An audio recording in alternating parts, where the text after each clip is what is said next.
What's up? Hey, I don't really even have to mess around with the camera this time. Although, now that I've messed around with it, of course, I do have to mess around with it, because that's just how that works. Alright, I think it's good. It's fine. Serviceable.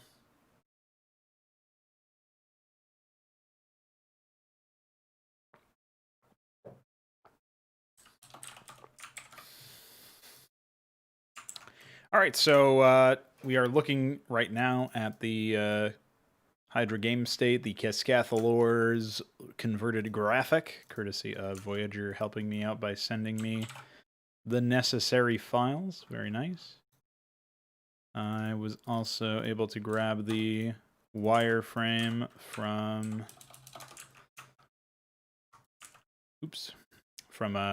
June 3 Hong. Nice guy for sending me that. And I think we're good to go. Clean up some of this stuff on my desktop. Close that.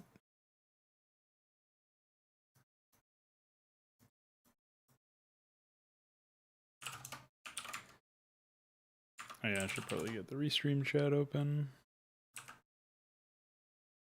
Oh, okay. You.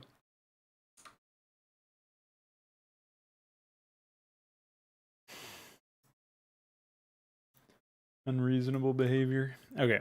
What am I testing exactly?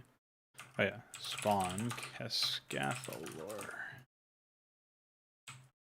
Oh yeah, I should probably actually play a different set of frames. Okay. So we'll get this guy set up. We are looking at frame set 0 as the idle frame. Yeah, that's fine. Now ground attack and net. I guess we could do something like attack with 1.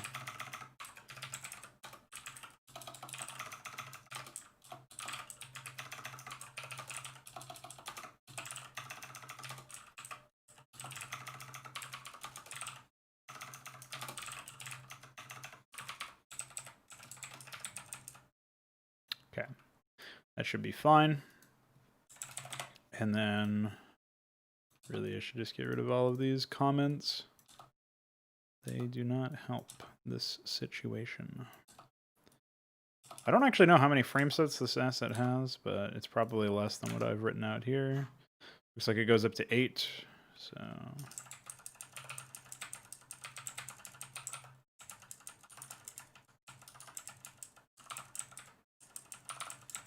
Perfect. And actually, that should be all we need to do. We'll go ahead and do that. Obviously, the Keskathalor's entry here for the image pause and stuff needs to be adjusted based on the fact that it's just a smaller graphic. And now we should be able to do this and that and this.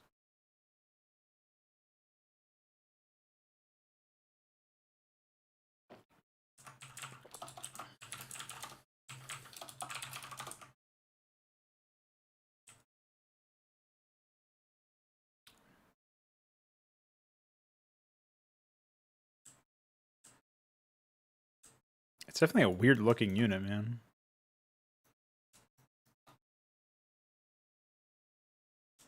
It should probably end up moving slower.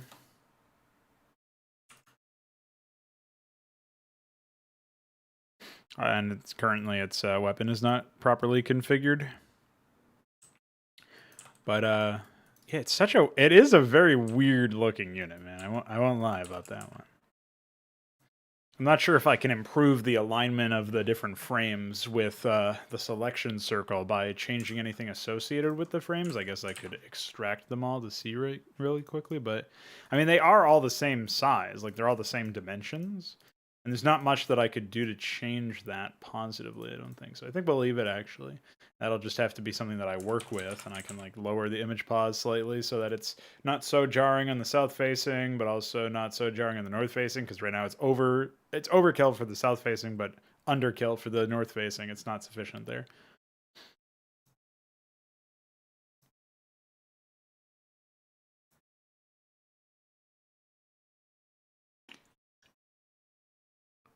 Trying to think if there's anything else.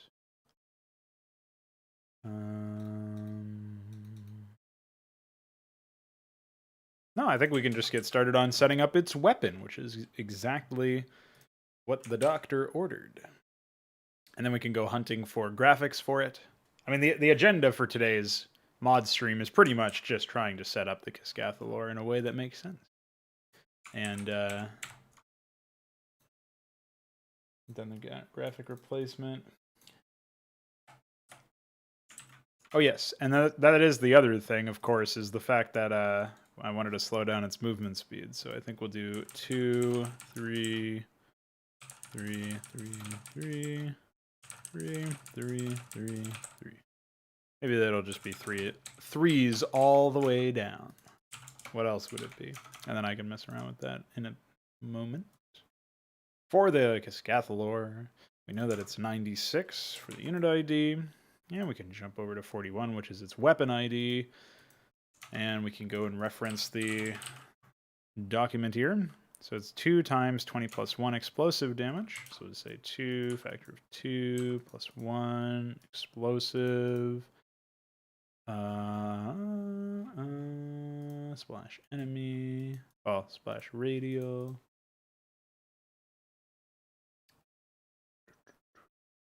I would assume it's meant to be splash. I also imagine it's probably fly and don't follow. And maybe something that is... oh, it says ground units only here, but this is a... I feel like that's kind of tough to enforce.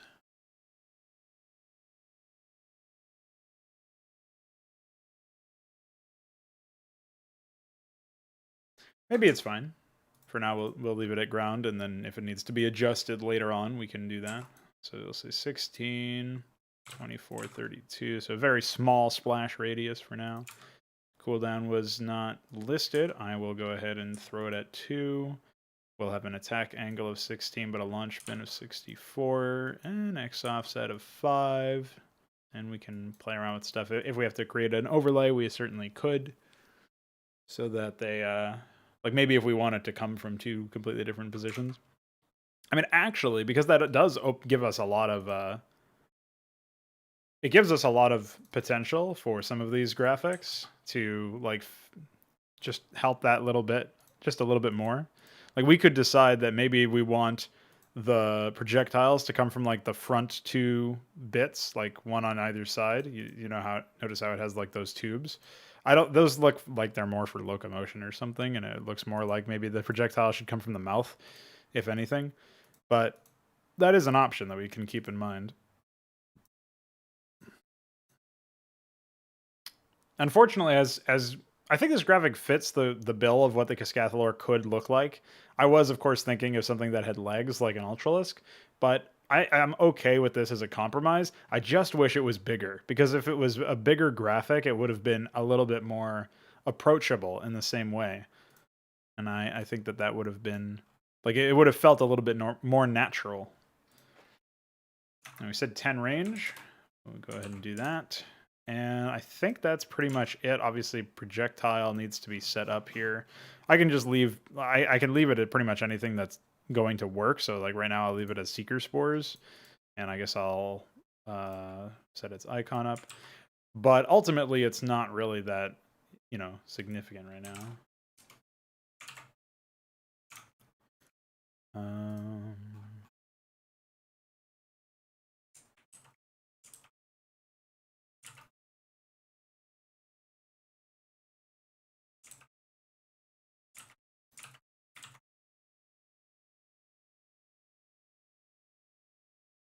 So aside from that, just so that we don't run into any crash, well, it wouldn't crash anyway because of the IS debug thing, but we don't want to run into anything that's being spammed there if we do decide to give it an air attack. Right now we're not.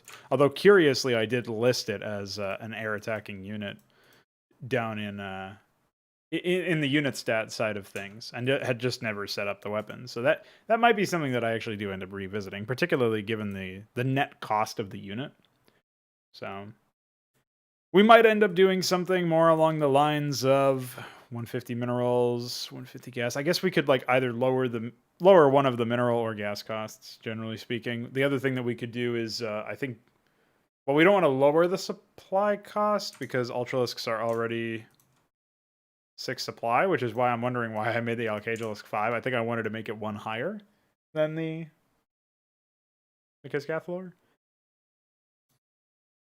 So yeah, I think we'll say, hold on. Why is it not editing the page? So first of all, we're just going to mark the passive as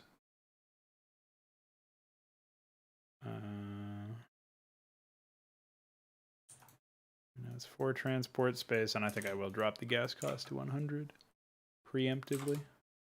Apparently it was only supposed to be 25 seconds, so I'll fix that. 10 vision range. That might change.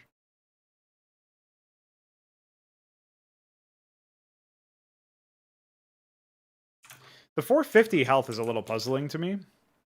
I think we, like, the question is, like, should there ever be a case where you upgrade a unit, you evolve a unit, and it has less health than the source unit? And I think it could, because it could be that it's evolving less of a defensive kind of thing for, like, as a trade-off for more offensive capabilities.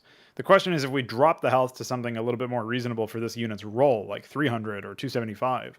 I mean, at that point, we kind of have to bring its offensive capabilities a little bit more in line, and we also have to keep that in mind when it comes to the fact that it's a fairly slow unit right now. Like, it's not as slow as a Reaver, but it's probably relatively close. Closer than not. Closer than an Ultralisk, surely. We could increase its armor despite the lower health because it's developed plating, but it's not like particularly tanky in terms of raw health numbers. So we could give it 300 HP, 3 armor, large size, 10 vision range, or maybe I'll probably drop the vision range to 9. But obviously it's an artillery strain, so we could then make it so that it's 100 minerals, 100 gas instead of 150 minerals, 100 gas. Otherwise, I wouldn't necessarily want to reduce its cost any further than 100, 100. The supply should be identical to the Ultralisk, to the parent unit. I think that's just for ease of argument, like, it makes sense. It's either equal to or greater than the source unit. I think is fine. I don't think going lower makes sense. But I also think that there's, so like if we do something like that, right, and we set it up, I mean, we got to increase its offensive capabilities to bear in mind the fact that it is so very it's much more vulnerable, right?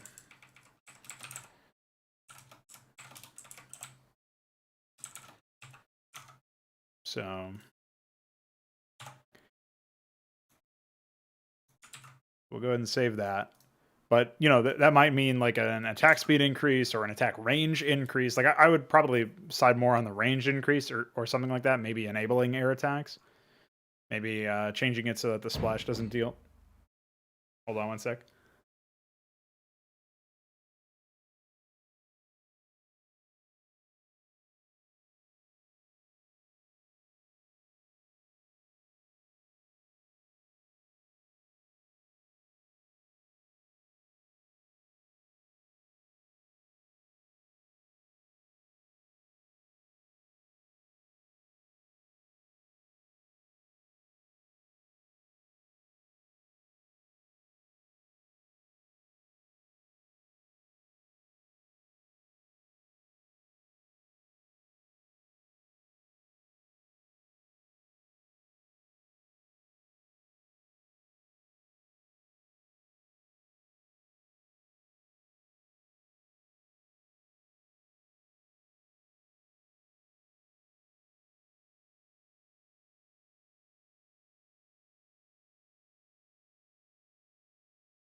All right, I'm back. Just had to make sure nobody died.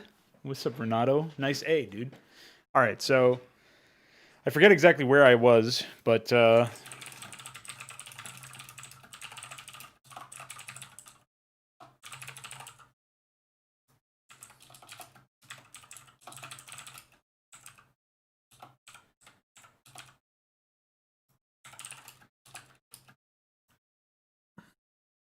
think I'll do this real quick as well. The same sort of revision.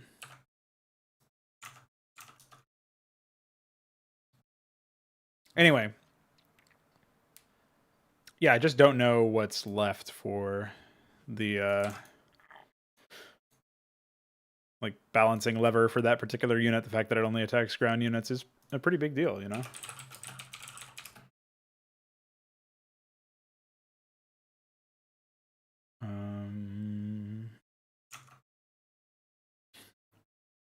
But it does deal a pretty good amount of damage, and it has pretty decent DPS. If I need to buff it any further, I might actually lower the cooldown, or lower the attack speed, but increase the range, like, significantly. We'll see.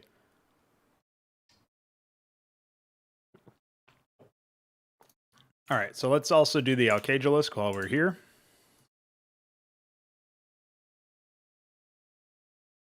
So this unit also has less health than an Ultralisk, which I think is fine. 75, 125 on the, or 75, 150 in here, but 125 in there. I wonder what's up with that. I think because this unit has less range, it thusly makes sense for it to have more durability. So that would make sense. It's also a 25 second, but it's supposed to be 32. That doesn't really make any sense to me. I'll say 30. I mean, it is a higher tier unit, so maybe that makes sense there. This is ground and air units, and obviously the behavior is not fully implemented yet.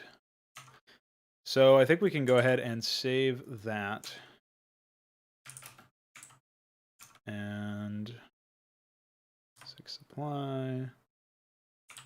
Okay. Yeah, I think we're good there.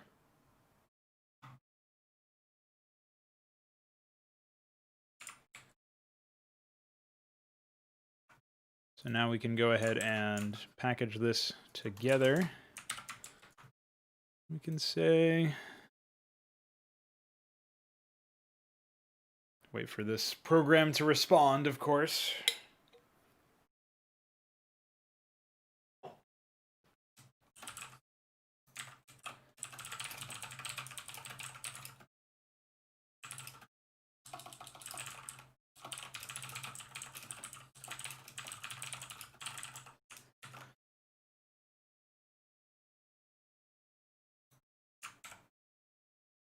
We got some Spanish speakers in the chat.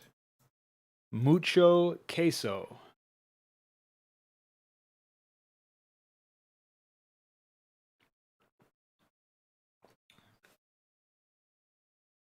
That's pretty much all I know in Spanish, so. I also don't even know enough to be able to tell if it's Spanish or Portuguese. I just assume it's Spanish.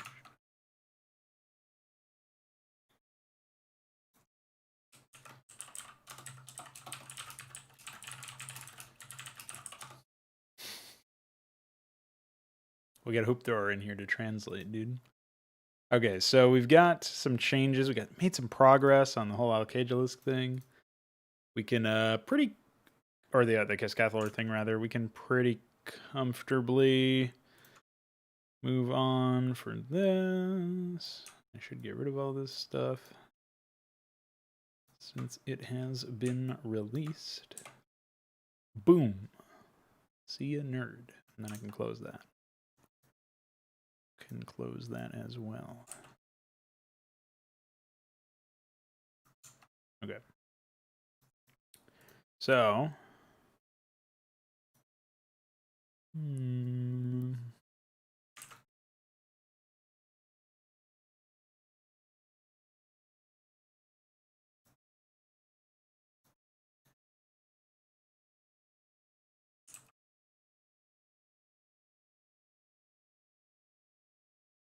Oh yeah, the other thing that I should figure out is I gotta figure out where the simulacrum icon went, because I accidentally replaced the wrong thing with it a while back. I think it's like 87 or something. Yeah, so it's supposed to be 88, I believe, and that's where I fucked up. Yeah, so this should be 0088.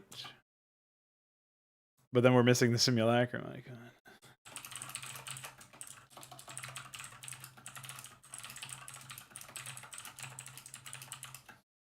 Yeah, that's what I'm saying, Hoop. Well, it's because Renato and Guapissimo Pronogo is, you know, they're here, man. They're Spanish men.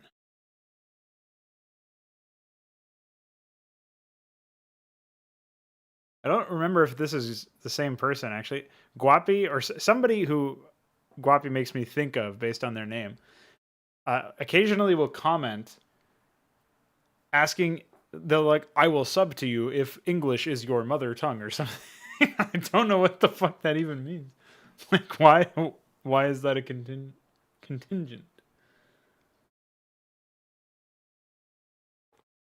Oh, I see. It's like a movie star version of me, huh? I think there already exists that in history.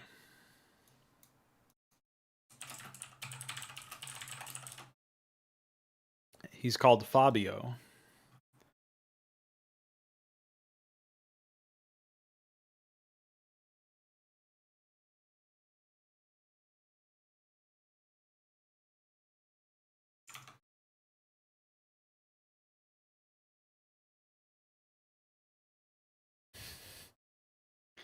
Nice fucking paladin, by the way. All right, let me close that for now. What is even left to do? Well, obviously, I have to update the AI and stuff. Oh man, that's gonna be fun. But let me troll on through this list.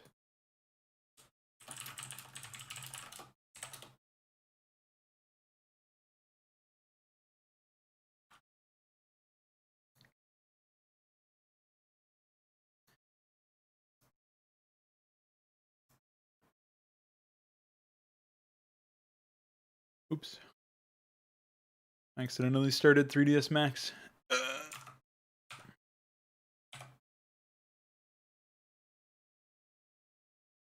Don't worry, I killed it. I killed it dead.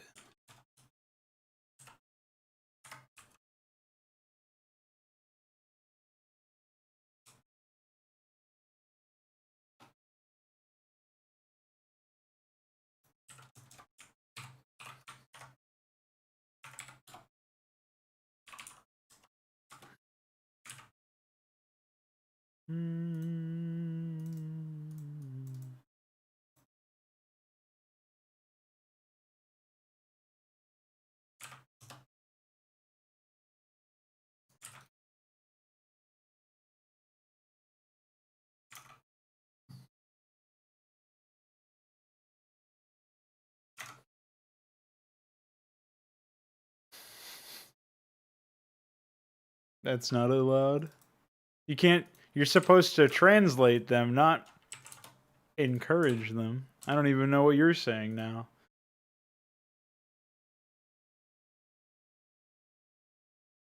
¿Qué ondes, chavalas? More like Sanchez.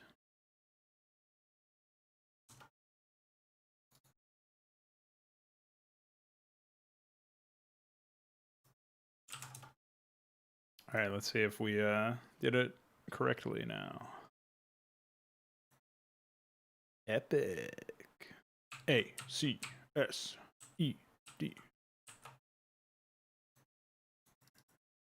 still waiting on icons for some of this new stuff, but okay.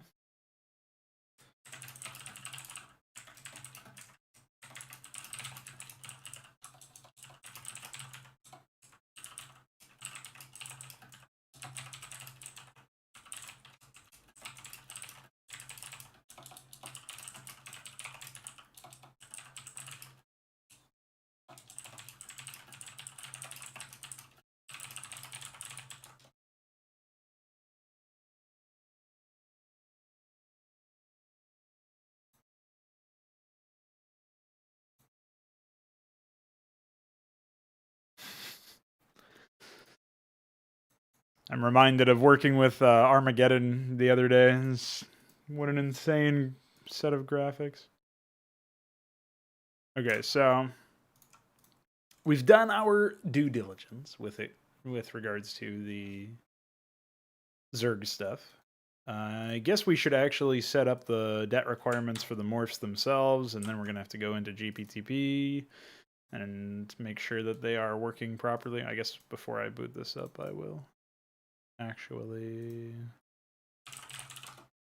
Ultralisk.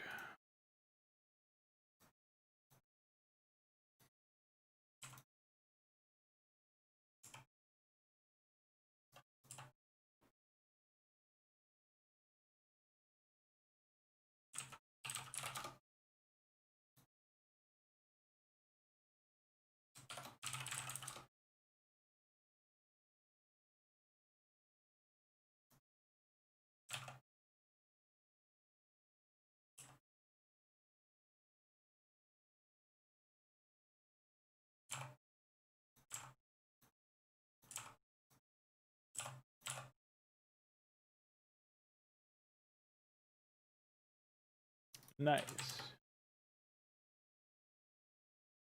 Now,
okay.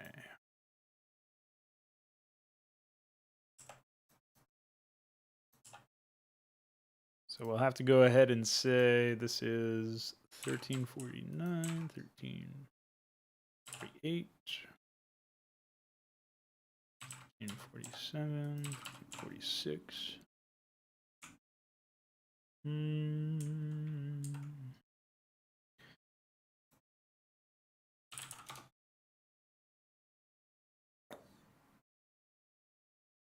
Now I just need to see if the Keskathalor, okay. So that setup is the HYDRA setup. Okay.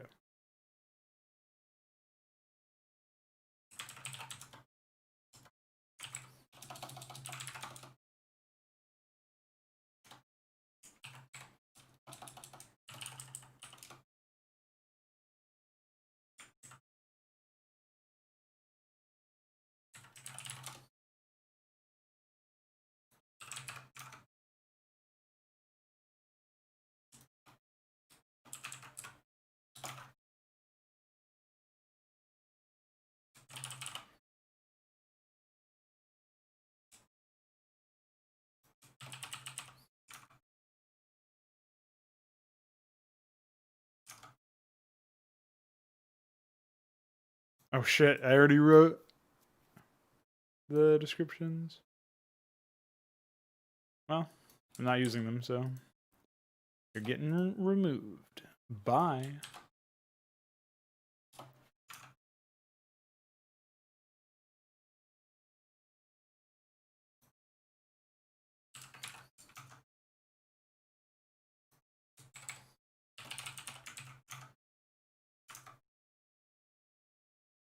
Oh, I guess I should.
Okay.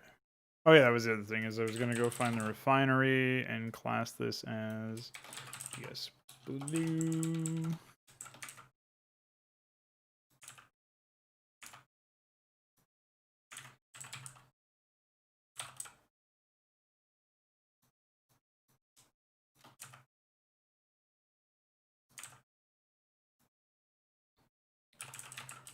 Extractor.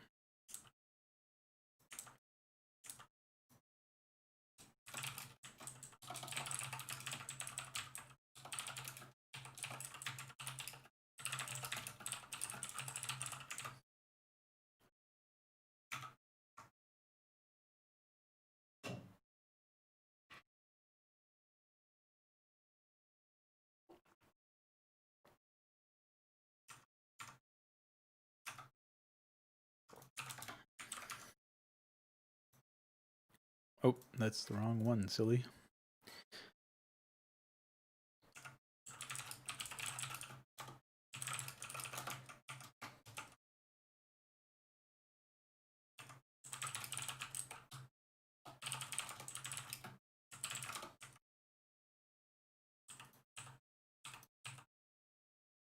Okay, that tells me that we're probably not properly set up in here.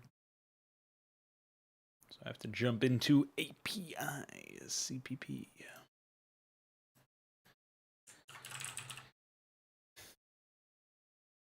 Okay, so we've got egg HYDRA and egg Keskathalor. Is conventional unit morph result is HYDRA and Keskathalor.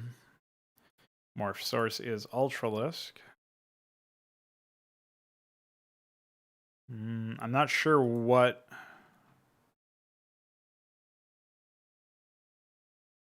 is missing here then, because that was basically my idea. That was my thought process as to what might be broken there, because like we've got the eggs configured correctly, right? The basilisk egg, HYDRA is 218, which is what matches the documentation. It's 199.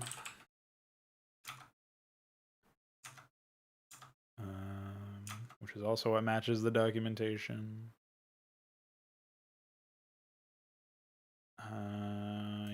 So what might be happening is that the egg stuff is incorrectly configured. Looks like 199 is configured like an egg, since it has the lurker egg graphic and the egg portrait. Same for data disk. The other thing that might be a problem is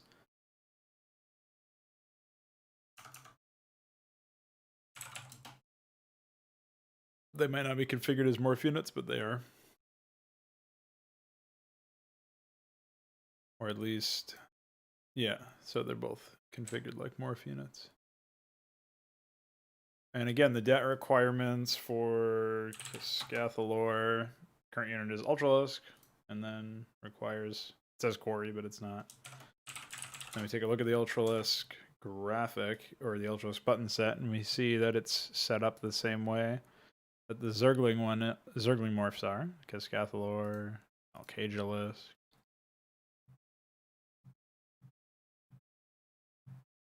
Very strange stuff, honestly.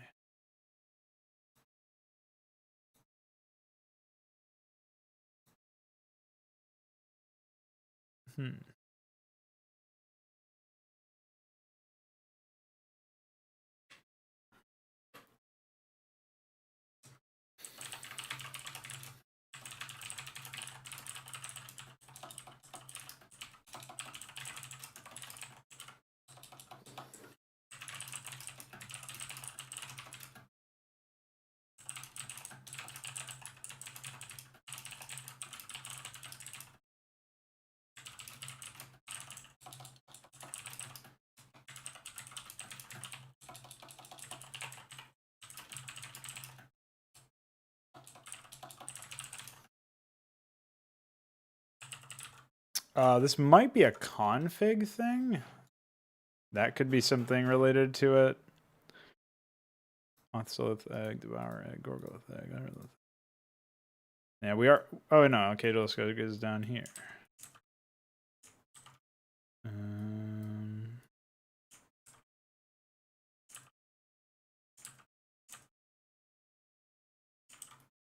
Okay.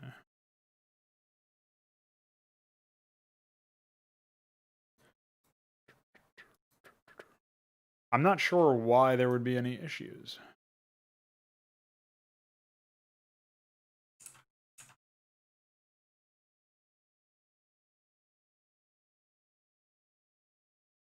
The unit morph prerequisites are there. Obviously, the AI stuff is unrelated, but it's there. And then these are here for the egg stuff. Yeah.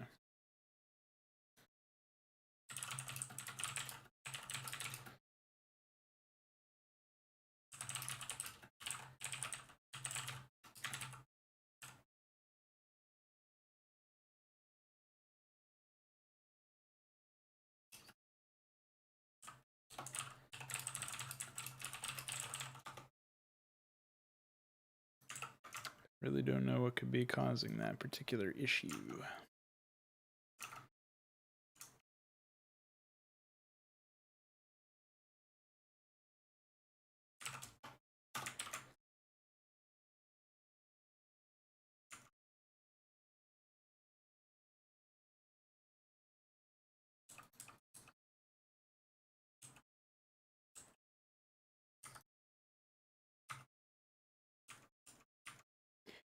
So what do I think is a healthy amount of opportunity cost for a decision?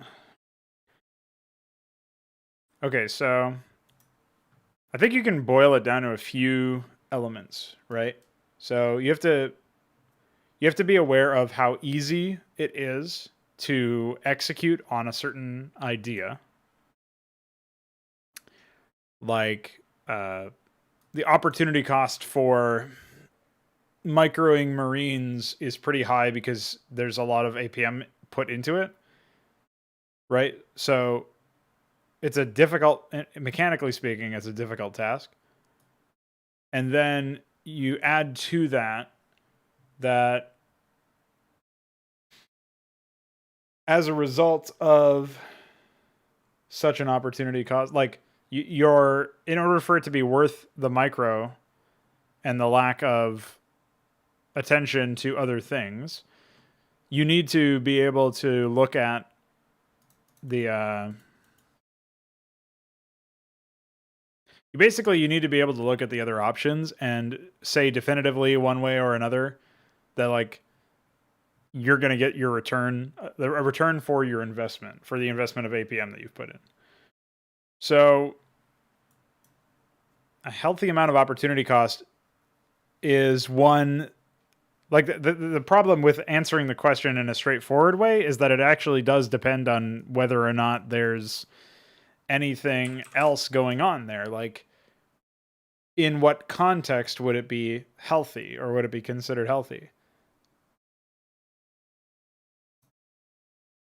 So, for example, the opportunity cost of using Marines and like stemming them, and or just using stim pack. It's like if the unit is already below a certain threshold of health, it'll probably just get focused down anyway. So then at that point, it's not a good decision to make.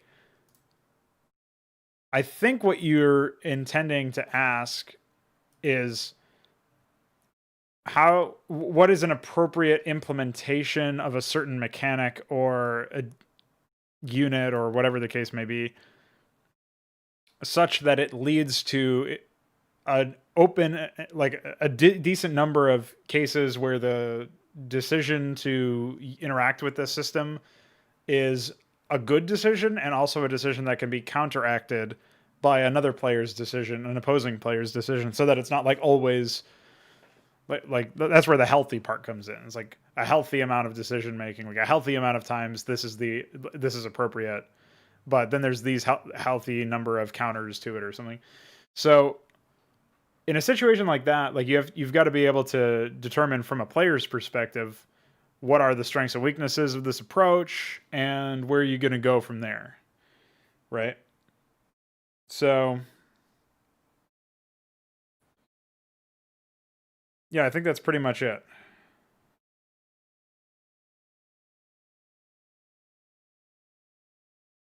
If you start evaluating it from the perspective of a player, it's pretty easy to see where you can connect the dots as a designer as well, because you're basically you're kind of reverse engineering at your own decision making from the perspective of a player if you do that.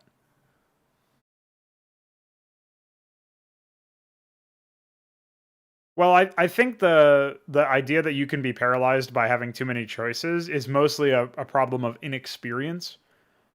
Like if you just jump into Starcraft, even vanilla Starcraft, with no knowledge of the units, with no tutorial, you just try to play a match, you're going to be paralyzed. You stand a higher likelihood of being paralyzed by all of the choices you have, because you don't know what are good choices, what are bad choices. Like you have no grounding, so you have no experience with it. So of course you're going to make mistakes, and like you probably won't even play mechanically sound. But even if you were like say you're an experienced RTS player, but you've never played StarCraft, you jump in, you start mining resources, and you build supply structures, and you try to tech up. But you might still be. I would say it's a high likelihood that you'd be making poor choices with your tech, and maybe with how you use your units. Like you might try to attack dragoons head on with vultures instead of using mines or something like that. Like you might just not know enough about the game to make intelligent decisions. And I think part of that goes away with when you get past the information curve, when you learn enough about the game that you can like in the context of an RTS, like what we're going to try to build, where there's 10 races or whatever the fuck. It's like, even if you just learn about your particular race, and if we do our job right with reads and with art direction in crafting other like units of each race that look like what they are supposed to be in terms of combat, like this is a Marine is like a relatively squishy unit, doesn't have a huge health pool, but dangerous in numbers, versatile. Like if we follow that kind of approach where we try to make it like intuitive based on like what unit strengths are, in theory, as long as you know your own race and you can immediately discern certain aspects of another race, you should be able to respond intelligently. But it requires you to have some experience and some knowledge of what's going on there, and like not just of the core mechanics, but also of what's happening, like what the races are. So I think you always want to err on the side of giving a lot more choices to the player, but the choices have to come in similar packaging, if that makes sense. Like there's definitely examples of too many choices with regards to like games that provide you with a million different mechanics or something like that. Like if there's a lot of systems interacting with each other, or a lot of branching paths where you can use like crazy mechanics, like I would allege anything that involves like fucking time travel or whatever, like that's fucking crazy. Like there was a time travel RTS or whatever. I still haven't played it, but like that's crazy. I think Armies of Exego kind of stepped in that direction when it came to the second map below, because you've got to keep track of 2 mini maps and stuff. Like, but even if it was something like Warcraft 3 where you have basic units and then you've got heroes. But if that was implemented in a way where heroes were an optional way for you to engage with the game, it would have given you more decision making or more opportunities to express your personality rather than it being a mandatory thing. But it also would have muddied the waters as to what your core decision making was really going to be about. And I think the benefit to having most decisions come in similar packaging, i.e., most decisions are a lot of units, but every unit is still a unit, and there's no special rules as to how many you can build or whether it gets veterancy or levels up or something or anything like that. Like, it's not going to suddenly become different depending on the game state.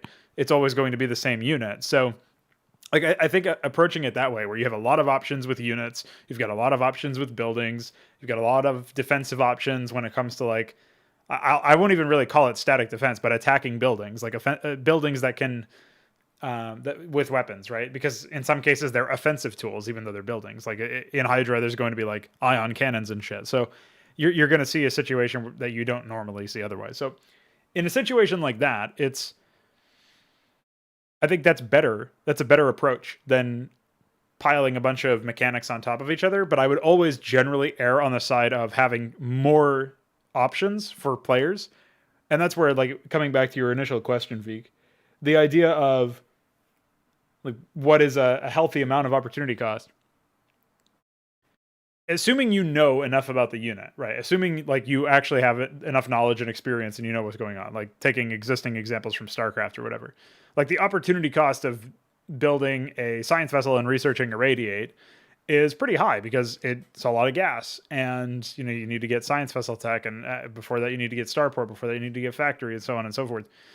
And then you need to actually land a good irradiate, which means like relying almost on your opponent not being able to split their mutalisks very well, like stuff like that. Like the opportunity cost is high because the actual cost of that unit is high. It's not very accessible. Like you've got to really got to go for it and tunnel in it, and you've got to figure out how to balance your checkbook in that respect. Whereas the problem is that the opportunity cost in that example, or the cost of not doing that, is way higher because you basically don't have a proper answer. Like you could do Valkyries, but those could get picked off by Scourge. And since they have to remain still to fire, it's much easier for them to get picked off by Scourge than, you know, science missiles that just drop and irradiate and force micro on the other player. So you don't really have a good example or a good counter to mutas in that sense, besides the science vessel. So that would be where you would be able to definitively say, if the opportunity cost of any other option is too high, than this one option, then that option is just better by default and not better situationally. If my opponent goes this, I only have one option, right? That's basically what's going on there. So that's where you can get into evaluation. But again, I think that involves looking at it from the perspective of the player and less so from the perspective of the designer, because it's important to consider your own perspective as a designer. If you're adding a unit in or you're changing the way that a mechanic works, you have some sort of vision, in theory anyway, of what the game is supposed to look like after that and what the end result of it all is. So I would say that you want to be thinking thoughtfully about why you're adding something or changing something, because in theory, you observe a problem or a flaw or some sort of vacancy in the tech tree or something like that. But then you want to actually play test with it, obviously, and then in a way to evaluate it, you can say, like, do I ever feel compelled to use this unit? And is that compulsion is it unhealthy because I'm always compelled to use this unit because it's de facto the best job? Or is it a healthy amount of compulsion where, you know, it's a satisfying unit to use, but you can also imagine plenty of other opportunities and other ways to use other kinds of units in a compositional environment or whatever. So what's up, Korean man? How you doing?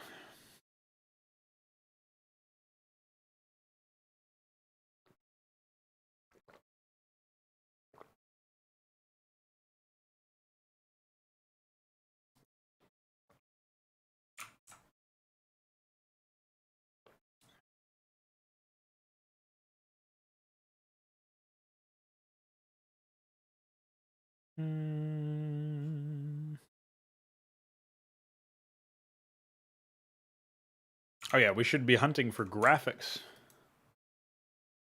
Am I going to change sound or portrait for new units too? Well, I don't really have a huge amount of portraits to select from. And even if I did have a huge amount of portraits, we would need a portrait extender so that we can create additional portrait entries. We're limited with the number of portraits we can replace. So that's a concern as well. I will probably try to use some custom portraits where possible, but that is going to be difficult. I would say, most of the heroes can be taken over, obviously. I got to leave room for the cast of characters in Deliverance, but that's probably about it. But for sound, for sure, as soon as the sound effects data extender is taken care of, I will be able to add a lot of new sounds, which will be really important for queuing, for abilities and stuff. Like there's a sound in the current build of HYDRA that's public for the Paladin, and it plays this sound before firing its weapon. And I think it's already like it's a kind of spooky sound because you could just get blasted in the face with damage. And I think that's kind of interesting as far as that unit goes. It's like when you hear that sound and that then a salvo of missiles arrives, like it's very quick to condition players to fear that fucking sound. To always be like, oh, I gotta better move these units quick. So I stuff like that I really want to tap into more often. It's just that I'm limited on the sound entries right now, so there's really not that much that I can replace right now. I guess in theory I could replace some of the unused hero quotes with either custom unit responses or custom sound effects. I actually think sound effects would generally go a longer way in like if I had to pick one or the other, it would be nice to like it really sucked to not be able to do both. But if I had to pick one or the other, I'd probably go for like general sound effects like weapon, projectiles, death animations, or death sound effects to go along with the death animations, stuff like that. But should we even have portraits in the new game? I think we should. I think the problem is that rendering them is going to be tough, and well, maybe not. Maybe it'll actually be okay. I'm not really sure, but the creation process of it is going to be difficult.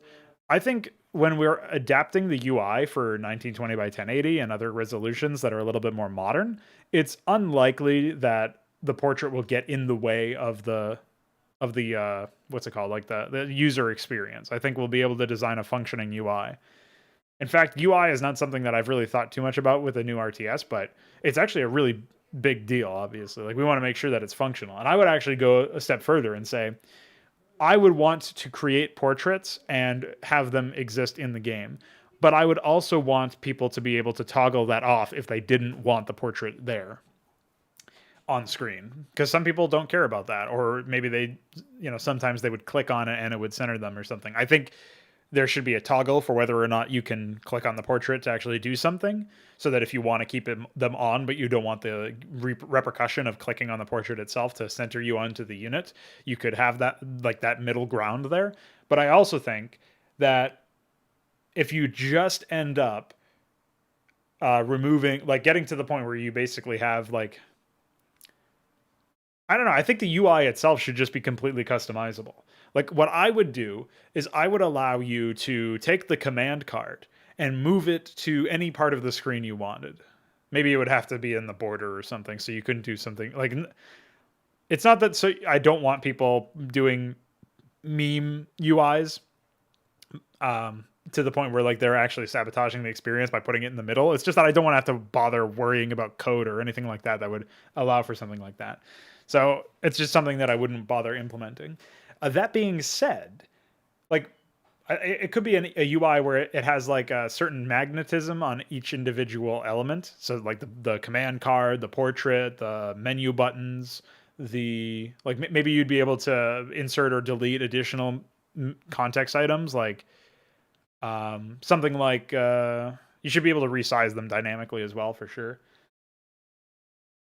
Yeah, not connected parts, exactly. So you should be able to like, okay, there's by default there's the menu option, and then like maybe like Starcraft 2 we have an objectives display, and then we also have like So there's objectives, there's menu, but there's like 3 other menu options in addition to just game menu or something, right? Or maybe they removed that now, but at some point they had something like, or maybe I'm thinking, I know they had that in StarCraft 2, but I don't remember what the other options were. I think it was like achievements or something.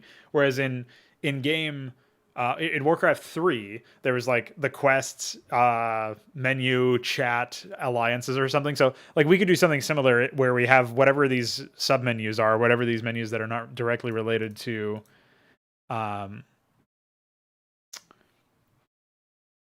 like the actual game menu. We could have all of those as options, and then you could just delete everything. Like if you actually just wanted to delete, like turn off all UI, that would be fine. And I have a feeling people would actually people would appreciate the ability to turn the UI off. I mean, obviously we would want that for cutscenes or something if we were going to include something like that.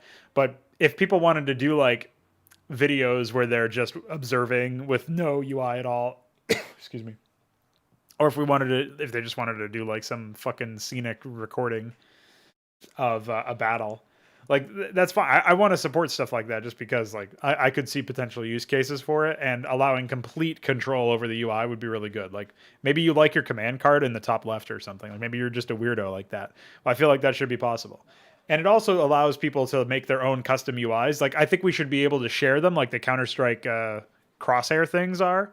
Like you should be able to copy your UI part, like your UI, some sort of code similar to the crosshair code, where it positions it so that like it matches everything up to the same thing. Maybe it auto resizes based on what is it, the resolution changes or something.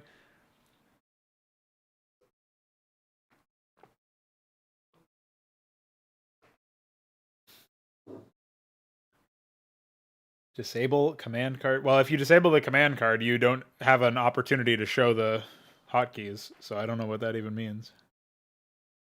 But if you wanted to remove the command card entirely and allow, or just the transparency of it or something, like you should be able to do that if that's really what you want to do. If you want to commit to memory every single hotkey, or you want to set, like if you set it up so that everything is QWER, ASDF, ZXCV, or whatever.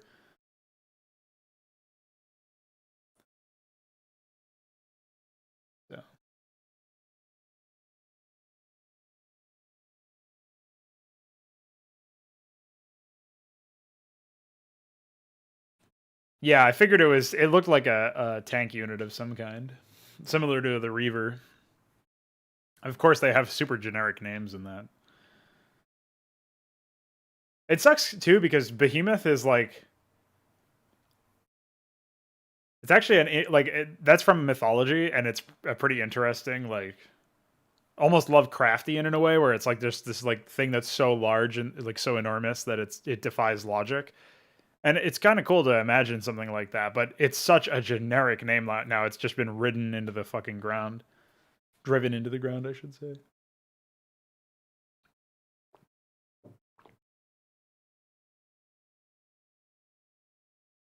Yeah, they look like they're some weird tentacly corrupted Terran thing or something. Yeah, I don't know exactly what they are, but they have enough similarities with Zerg that they can sort of pass there.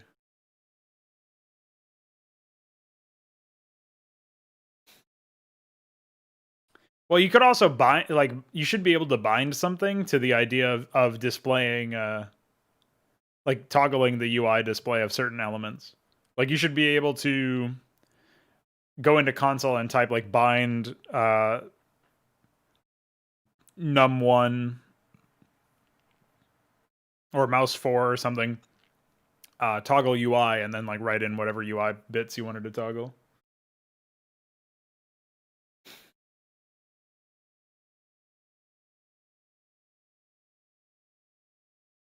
Well, yeah, like the portrait argument is that like portraits allow for a more familiar, like it allows for further characterization of the unit's fantasy, like the power fantasy of it or whatever, and like the key elements of it. You don't get that opportunity uh, to tap into the unit's personality in the same way without a portrait. Now, Hoop Thrower says that static portraits would be okay. I don't think I would not be okay with static portraits as a final product, but that might be a great way to at least have something there for you to look at during testing or whatever until we get to the point where we can actually render out portraits.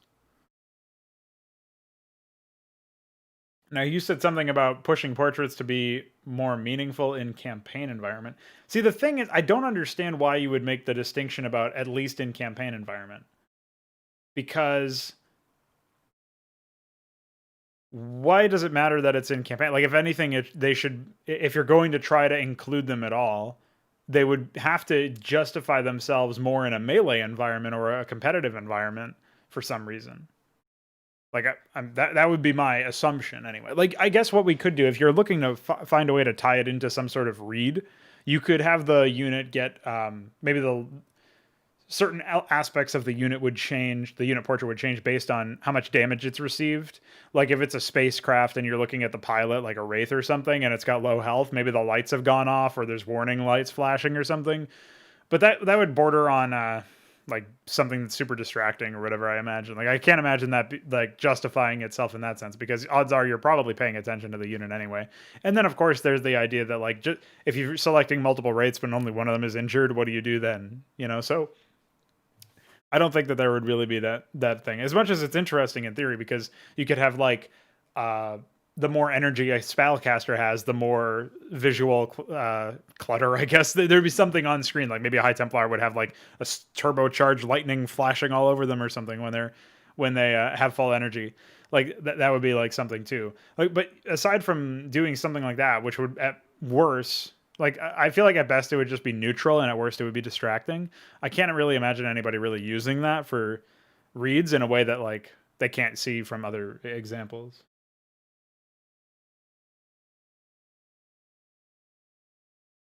Yeah, I just don't understand why you would say that they should be more meaningful, but only in a campaign environment, or at least in a campaign environment is what you said. So, like campaign environment, I get, insofar as storytelling or W/E. I mean, I see the potential for them to be used in that way, because you could have something like, if there's a character who grows more and more weary as time goes on, or he's been through hell, like you could have like bits of his armor broken off in like the later missions or something. Yeah, like there's shit that you could do to establish visual storytelling through the portraits or reinforce it through the portraits. But I don't really see what I like you say, I don't know how you would do something more meaningful, like make the portraits themselves more meaningful. I'm not quite sure how that would be possible.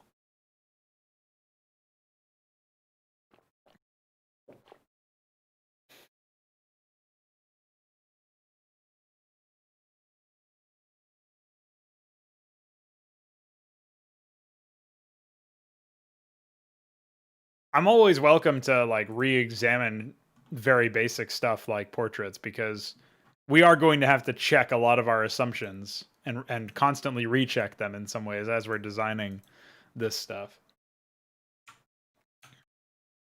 So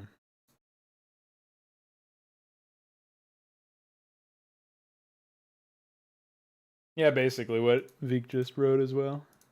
Same thing. Hive mind, dude.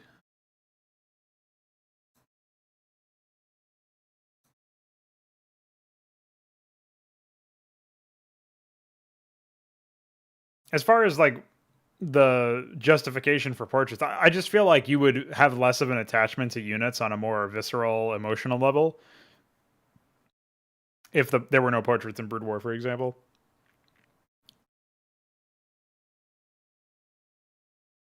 I'm not sure what you ended up meaning, Veek, by saying simple flat UI. As far as like interchangeable with race ones, I'm not sure what you mean by that, but I assume you're just talking about in terms of how you design it, so that there's not that much flashiness or something. What I think is, I'm totally fine with having a very simple, basic UI probably our first functional mock-up UI or whatever, and then we improve upon it, add whatever features need to be added to it, and then that's our basic default UI or whatever, right? I'm fine with having that as an option to pick for players who just want everything to be the same, but I think having personalized user interfaces for each individual race is a good thing, because much like the portrait, it's adding character and adding visual storytelling and adding, well, when I say add character, I should have said add characterization. It further characterizes whatever race they are playing as. It's a nice way to reinforce who you are playing as. And in campaign, we would have a ton of like faction specific ones, I imagine, like that, and then you'd be able to pick, like, do you want to pick, I guess you'd be able to specify which user interface you wanted to select from a list of things that were like the campaign ones or whatever, right? So if you've got like a Kali Protoss one and a Nerazim Protoss one and whatever, like, we're not going to actually do Protoss, Terran, and Zerg in the final cut of the product, obviously, when we're selling it, because that would be insane copyright infringement.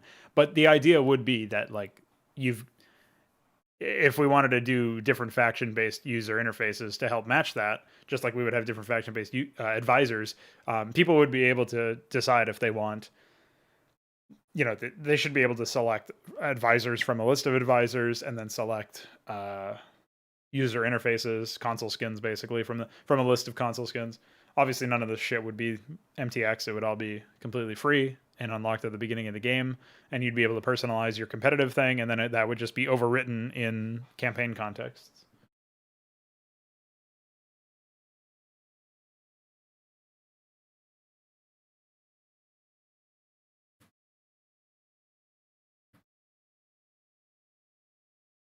Well, there should be some sort of portrait for buildings, but I think it could also just be a close-up of the building itself. And then you could also have, if you wanted to push portraits into a more interesting manner, you could have, like, I think a subtle thing that would make portraits more interesting is something that you could also reflect this in unit responses as well, is if you've got a Marine and he's just sitting idle, then he would look like a Marine does in StarCraft 1. But if he's shooting, like, maybe he's got a grimace on, or maybe his helmet's down, or maybe like you see muzzle flashes reflecting off of his visor or something, like in a very small, mild way. Like there's lighting changes happening, and like that's him in combat, right?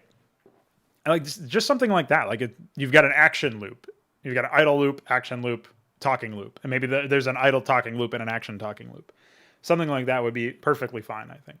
And you'd have to figure out how subtle you want to be with it. But then obviously for buildings, the idle loop and the action loop would be idle animation, action, like building, like is building animation, like a gateway flashing or whatever, would be a very basic one.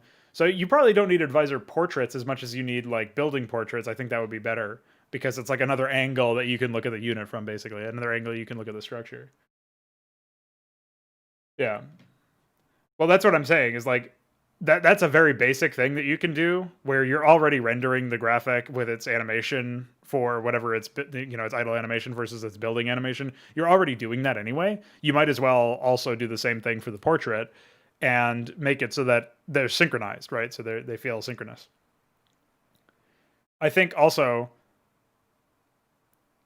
when it comes to advisors, as in like, I mean, I'm not sure if you meant advisor portraits like Aldaris, or if you meant advisor lines, like the voice lines of Aldaris saying are you've not enough minerals or whatever. I think that stuff is important for user feedback, player feedback, when they're making a decision or when they're under attack or whatever.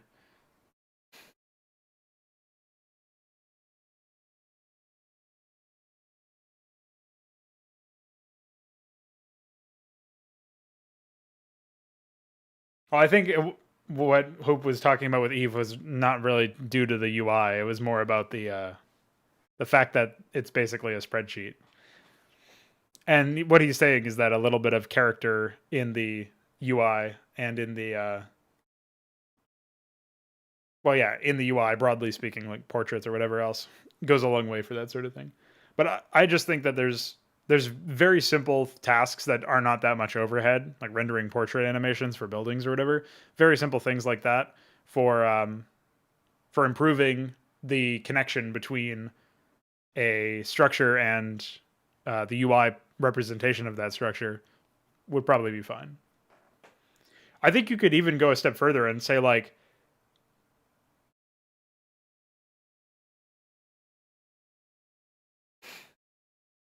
oh yeah, it could be just a sound cue if you wanted it to be. In fact, players will probably be able to specify whatever sound cue they want. Like they should actually be able to point the game to a folder that will use that will randomize a sound in that folder for whatever advisor thing. Like you should be able to go into the game settings for whatever race, and you should be able to specify like use the sounds in this folder to tell me I am out of minerals. Or something like that. You know, like I actually don't mind giving players complete customization as far as like audio cues or whatever. And maybe there would be a version that's just audio cues instead of sound effects, instead of voice lines. Like I don't mind having something like that. And we might end up having something like that for debugging anyway, instead of having a voice line. Like for early builds, it might actually just be an error sound or something. So if you wanted to do that as your default approach instead of having an advisor, that's fine too. But I think advisors are similar to portraits in that they add characterization to whatever race and faction you're playing as. And that's why I think you'd be able to have like Aldera in a world where, imagine if we were doing an actual StarCraft one, it would be like you have Alderis and Tassadar and Phoenix and whoever else, and like they're all advisors at some point during the campaign. So here's your excuse to have them as like your advisor in competitive, like if you want to actually specify that.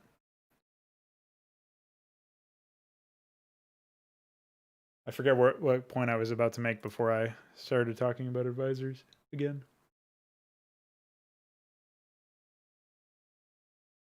I've also completely lost track of what I was supposed to be doing. I think I'm supposed to be going and finding graphics for the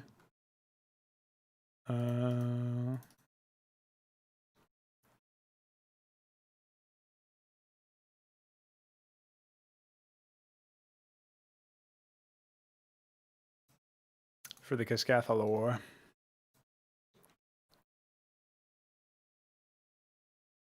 Yeah, something about user interfaces. Maybe if that wasn't green, I mean, it wasn't white, that would be useful. Magnetic radiation.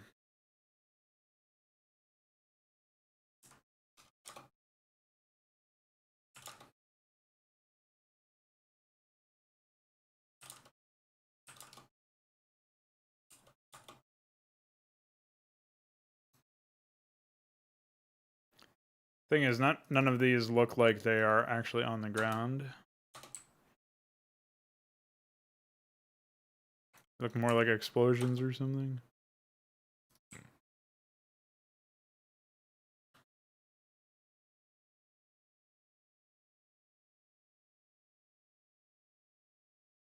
Yeah, true. I mean, that would be something like folder hot loading in old versions of StarCraft 2, and obviously all versions of pre-remastered StarCraft 1.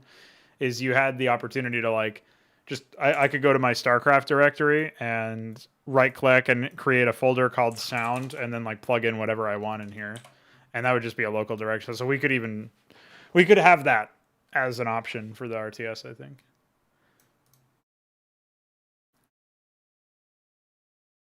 And you just configure what folder is loaded in settings.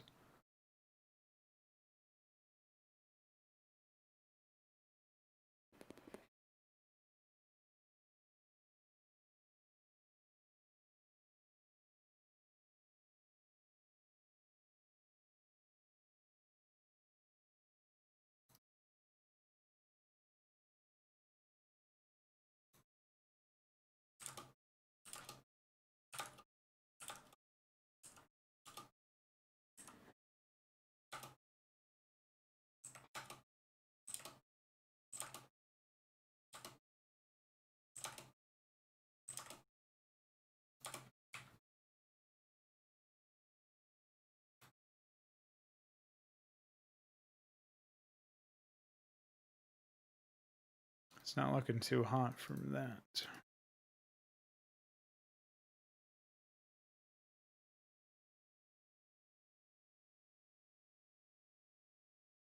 Oh yeah, plasma gas, dude. I'm not so sure about that one. So they're a little large.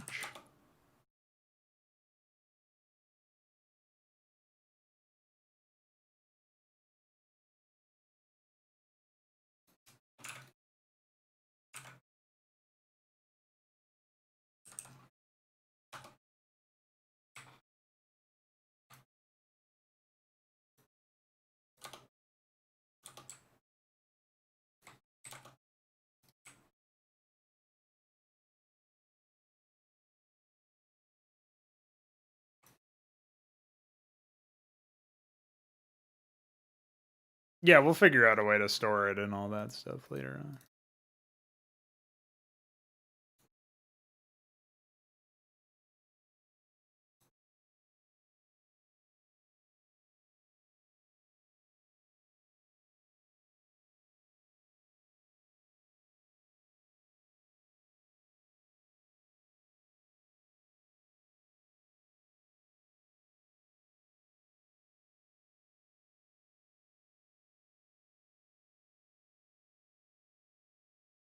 Well, it will definitely be used in a way that could be considered abuse, in a way that's like, you're really abusing my fucking ears by putting this content in the game. But I think it's better to allow for that sort of thing to be there.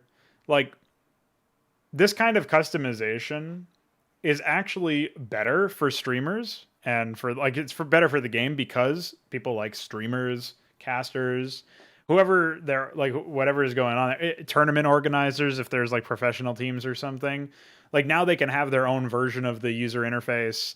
They can insert like logos or whatever. They can do whatever the fuck they want to do. I would allow them to, like, you would be able to put in logos very very easily in the map editor, I think, and you'd be able to do whatever the fuck you want and plant that shit anywhere. And then in game, like, players would be able to just turn it off as a UI option or something, so that it wouldn't be visible to them, but the audience would be able to see it from the observer or whatever, like that. Like, I don't give a fuck. Like, that stuff sounds really great. Enabling that sort of thing for users, for sponsored streamers who, um like, actually, I'm not even sure how it would work for sponsored streamers, but if it was something like, say you're playing, again, this stuff is all like, it's kind of dangerous to even talk about it, because, well, not dangerous, but it's kind of pointless to talk about it, because until it starts happening, what's the fucking point? But say you're sponsored by like fucking G Fuel or something, right?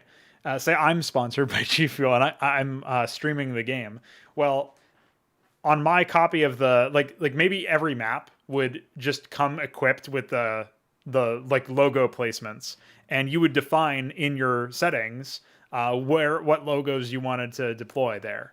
And then I would drop a G Fuel logo there. I would have like the Frauds Club logo somewhere as well. And then on my version of the client, if I have those enabled, unless it's overwritten by like the server host or something, that's what I would see. I would see those logos. And so suddenly, like, there's just G Fuel ads everywhere or something, you know? Like, it sounds stupid in a way, but having the ability for streamers and tournament organizers and stuff like that to have that sponsor, whatever, they use some cancerous term like brand activation or something. If they want to have something like that, allowing them to do it in a more organic way, in a way that is more intelligently implemented, then whatever, like, they're going to find a way to do it anyway. I may as well help them out there. You know what I mean? Like, I may as well allow them to do it in a way that's not going to look stupid. Like, well, because this game is designed the way it is, we have to do it this dumb way. You know what I mean? Like, if anybody uses that excuse, I want to be able to say, actually, you're wrong. You could have just done it this way, which is the official way to do it, or something like that. I want to be able to do something like that, as opposed to worry about whatever the fuck else. Would we want it to be easier to advertise? Well, I don't really care. Like, that's the thing, is assuming, like, again, in a world where there's a bunch of pro players who want to play this, like a bunch of players who want to play this game professionally, and there turns out to be like tournament organizers who want to put out stuff like that, and put on shows. at that point they are doing that's their show, right? Like they're using the game that we've made as a vector for that. But the players are using our game as a canvas to paint their picture, and the tournament organizers are putting the cameras up so that we can watch these players paint. Like that's basically how I look at it. And so if I can get out of their way to help them put on a better show, that makes sense. Now, if the tournament organizers are involved in some really shady shit and I find out about it, now I might be one of the kind of guy to say, I don't care how profitable or good for the game, that sort of thing, like your tournaments are, I'm not going to give you a license to do it. But it would probably have to be actually like confirmed and terrible, like terrible things. Like it would have to be like recently there was a CSGO tournament organizer that was partnering with Neom, which is Middle Eastern human rights violation city, where they're pushing out a bunch of indigenous people there, in some ways by force, some ways by lethal force, and they're establishing a super city or something. And Blast was going to make like there was like they were this CS:GO organizer was really gonna be in like dick deep with them, really closely together in bed with them, and like that's just like these people are actually committing like war crimes, atrocities. It's not really war crimes because there's not really a war, but they're killing people for land and forcing them out of the places that they live in. And like the idea that you're gonna side with that, like I would pull my fucking license immediately. I'm amazed actually, and it lowers my general respect for Valve, unless it comes out that maybe Valve has already threatened to do that in the first place, and that's why they eventually broke the deal or something. I don't know all the details behind the scenes, but I would have been making a public statement immediately that like if they don't if they don't pull out of this deal, I am pulling their license, and they're not going to be able to do anything. Like I would have actually gone that route. So like that's just like an obvious thing. But for the most part, like people are doing shady business or whatever. People are tournament organizers are like fucking each other out to try to get more of the calendar or something. I would try to attenuate that where I could in a way that it would allow for pretty much anybody to do something like that. Like I would listen to the concerns of the people who are doing the fucking and the people who are getting fucked, and I would try to make it so that we could get some middle ground in there and that sort of thing. But that's a completely different issue. And I think generally speaking, when you've got a situation where the TOs are putting on the show for us and they're securing sponsors so that they can help pay for expenses, and they're putting out presumably most of the prize money, if I had to guess, if not all of it, because I don't think we would have a lot of capital to invest into something like that. That would be a situation where they are doing most of the work, if not all of the work. They're using our game as a what they're observing. Like they didn't make the game, but for them, like they did everything else. You know what I mean? So they're facilitating the players. They're paying for the players to fly out over there and giving them rooms and all that shit. So they're renting the arena. They're doing all this other stuff. So at that point, if I can help them get some of that money back by allowing them to put their logos into the map, and as long as it's again something that the players themselves don't have to be distracted by, I think that's fine. Now, the thing I'm not sure about is whether or not we should go into great detail to enable something like local options there for something like just any old streamer like myself, sponsored by G Fuel in this imaginary scenario. If I had to go ahead and drop like a G Fuel logo into the map, I'm not sure if that would be good. Like I haven't really thought about that. It's just an idea that came to me because obviously I wanted to enable it for tournament organizers. Maybe I would also find a way to enable it for the average streamer. I don't know. Could happen, but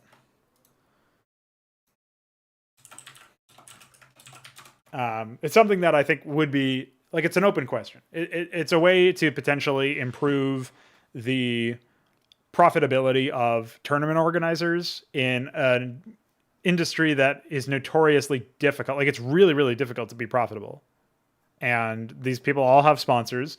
And in Counter-Strike, they've got fucking skins gambling sponsors and stuff because every single tournament organizer has some sort of skins gambling partnership and sponsorship, because that's how fucking bad it is. Even the ones who wanted to be taken seriously, they were all like, they all eventually cracked and had to do that just because of the fact that it's been that bad for them. So in that situation, like you can either take the principled stand and cease to be a company because you lose out on all the money that you need to run the business, or you can, you can let your principles get destroyed, and accept money from the devil, basically. Like, I'm not saying that either one is an easy decision either. Like, it sounds overly dramatic, but that's basically how you have to look at it. Is if you are a principled individual in that state, do you let your principles tank your company, or do you bite the bullet and hope that you don't have to do it for too long?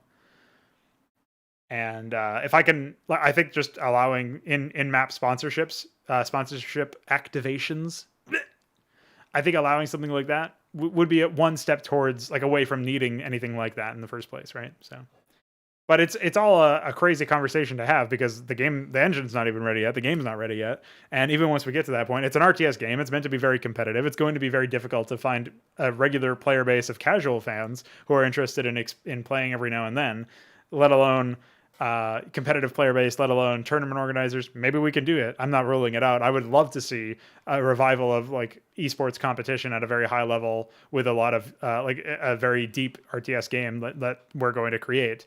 But one thing at a time, basically, is what I'm saying. So, but should we get to that point? I mean, these are ideas that you could implement in fucking StarCraft Remastered, in they already did it in Brood War, the old version of Brood War. I think they modded the tile sets or something to add logos. That was a while ago. They added Pringles logos or something to the one of the old Korean Star Leagues, I think it was. So, like, it's already been done before. So it's one thing that you could continue to add in, basically.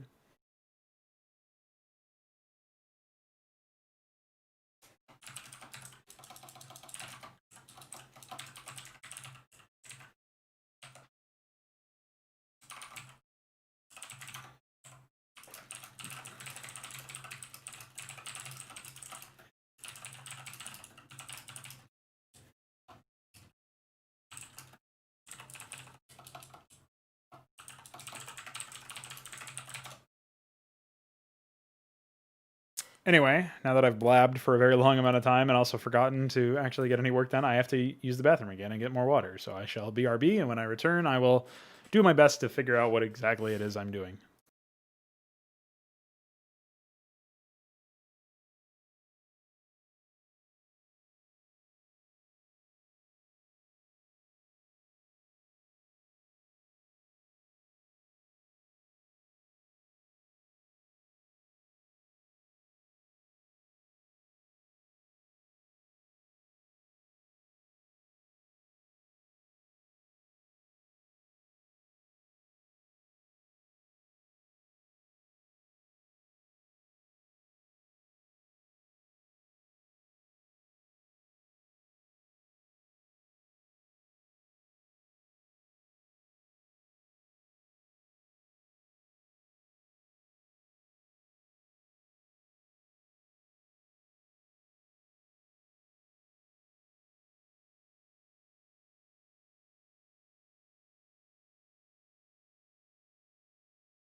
I have returned.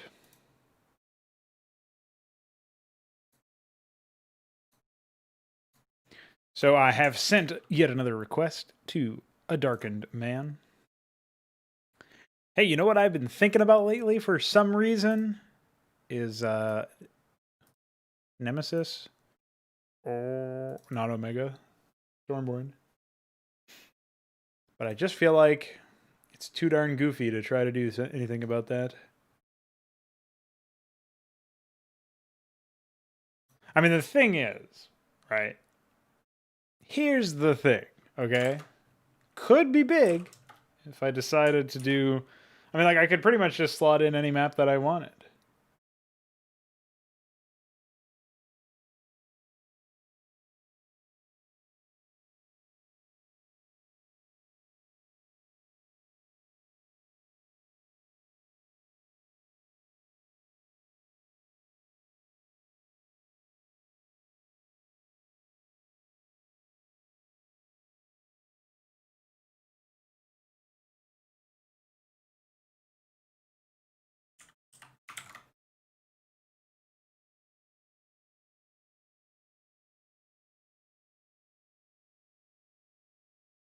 Yeah, well, you also were like, you were gonna do a campaign using Voyager's mod or something, and then you pinged Voyager for the source so we could fix the problems that were in it, and he never got back to you, so...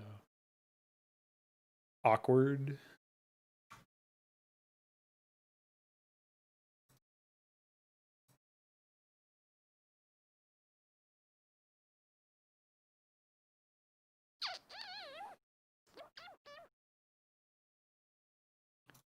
Still can't figure out why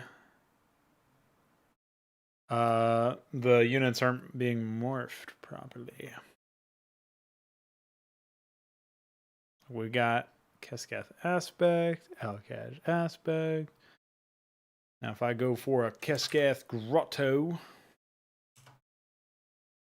right?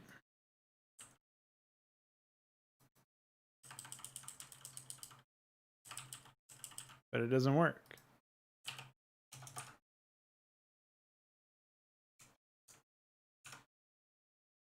Now I've got myself a Alcaj Chasm, and it doesn't work either.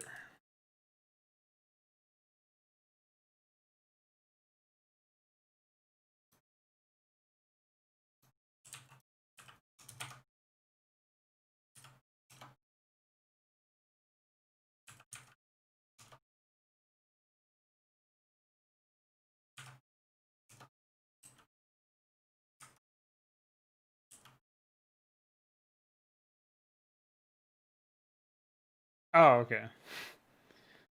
50 minutes in Python done. You can now properly select extended entries in Unitab. Nice. So what actually is left to do now? Is there anything in particular?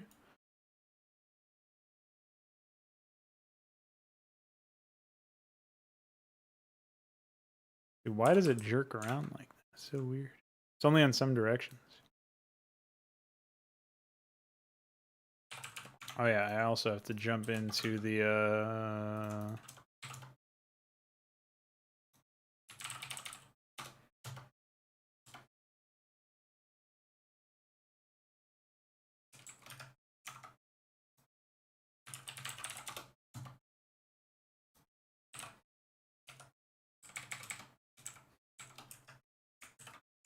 there we go.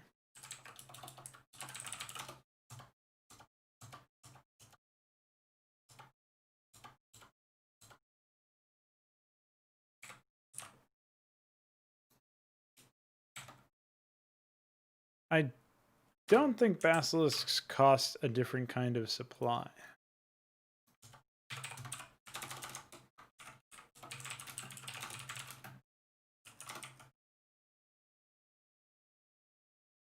Oh, apparently they cost 2 supply? Okay.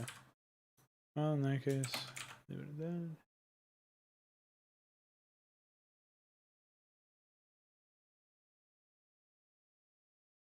So you have to fix saving and loading crashes.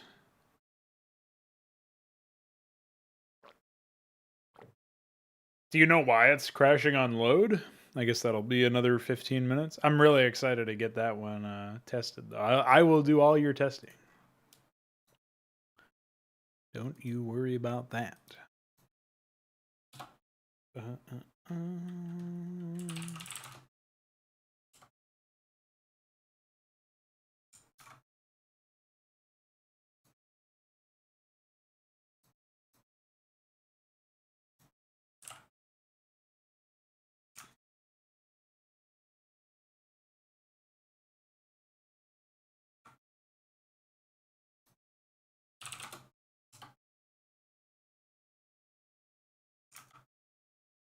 Okay, that could be 5.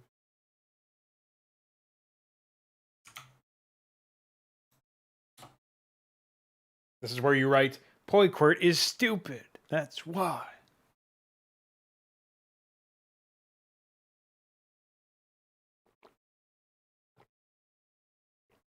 Oh, that sounds like it's a problem that's not even related to Poiquart.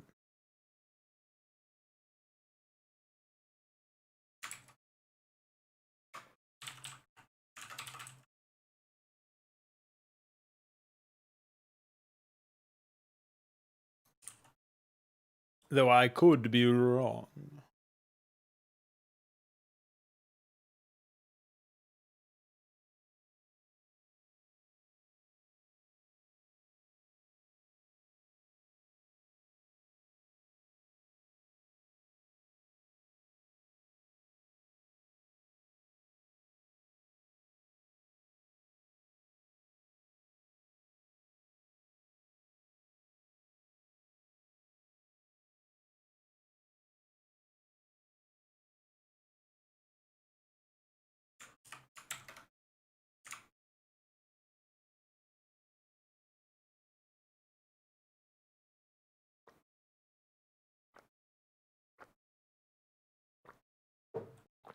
Of course it is.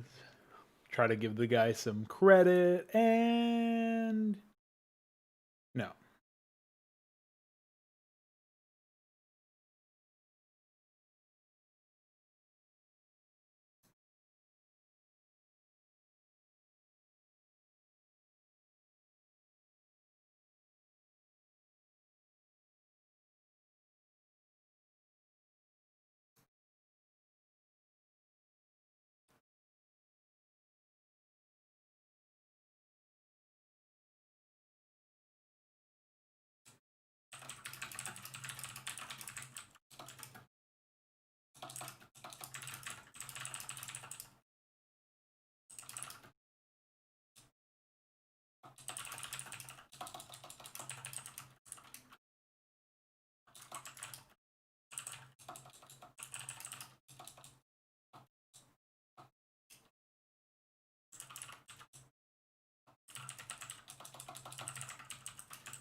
Bot Modstream.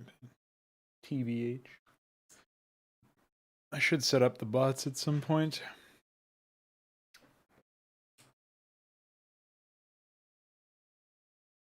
Hello? Why is this program so laggy, man? Oh yeah, I was trying to find some music, but I forgot.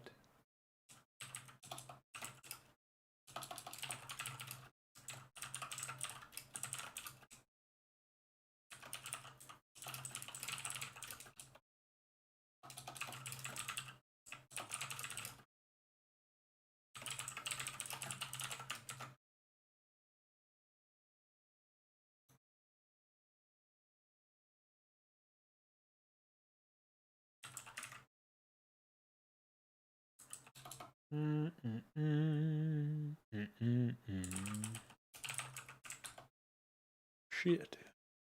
What was that song?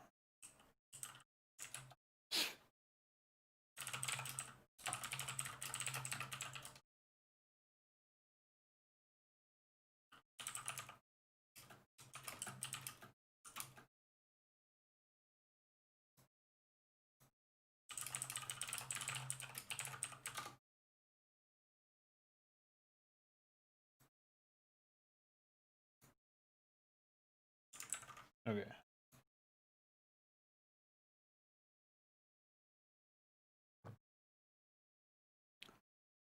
I will say that 3ds Max is pretty annoying to get into, but I haven't tried Blender myself, so. But Bailiff also uses Blender, so at this point it's becoming a majority of people using Blender. I just don't know. Like iCore uses 3ds Max, and DF uses 3ds Max, and Mesk used 3ds Max. I guess he probably still uses it for some odds and ends now, but he's not really contributing at this point. But if you figure out a way to match up lighting and stuff, could be big.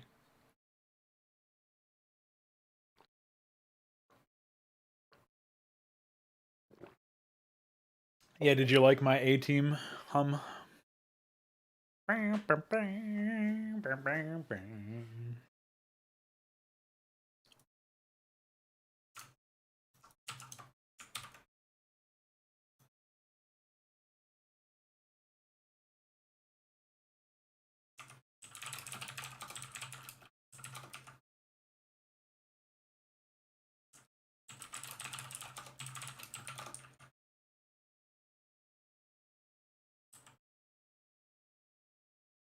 The fuck?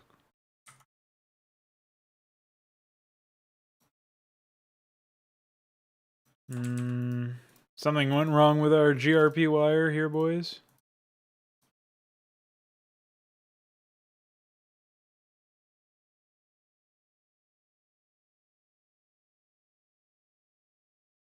Yeah, what's up, Lawler? You finally made it.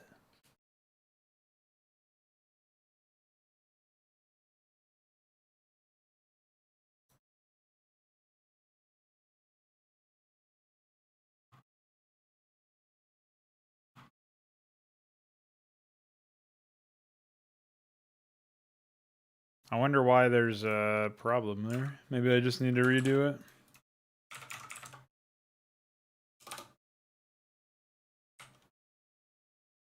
Definitely shouldn't be any issues. So. Nothing obvious that I can see here anyway. I'll redo them all just to be safe.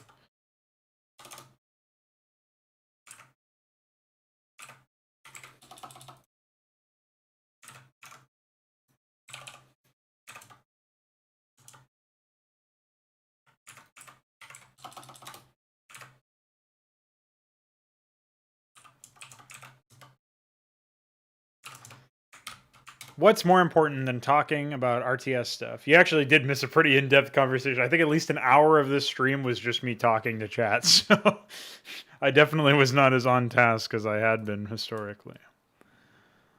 That's also because I'm not really sure what to do from here. Like, I guess I just need to, yeah, there we go, we fixed that. But yeah, I'm not really sure where to go from here.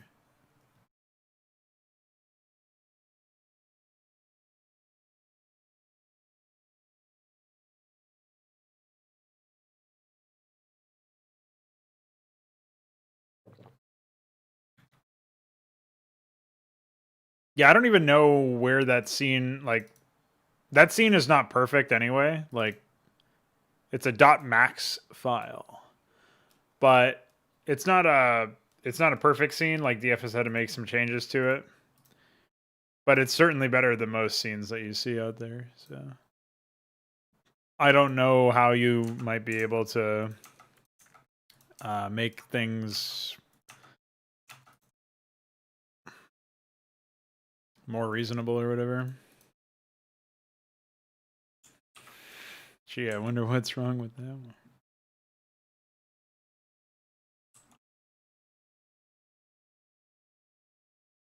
This was a pretty tiny map in retrospect.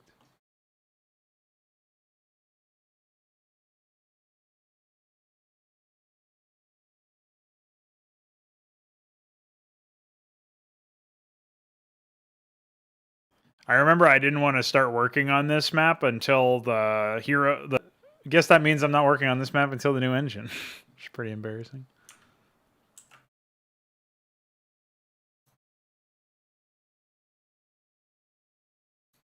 Oh, we were talking about like UI, portraits. We talked about a bunch of different things. At some point, we were talking about like allowing tournament organizers and streamers to implement, like, add logos to maps, and then they'd be like able to turn it off if they didn't want to see it. But like TOs could put like their own personal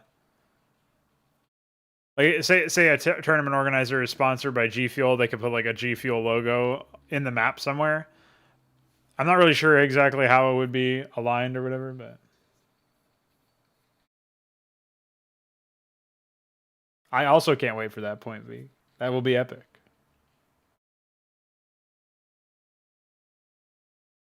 I started trying to make a missile, and then I started working on a duck, but I haven't finished it yet.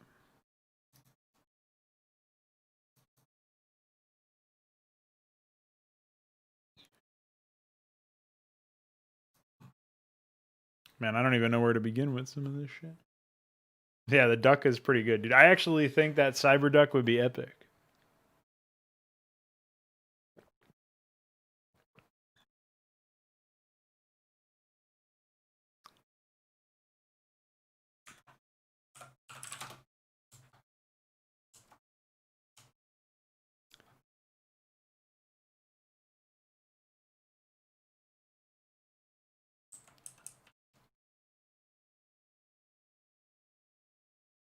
Nah, dude, it would be epic. Trust me. I know what I'm talking about. I think earlier I saw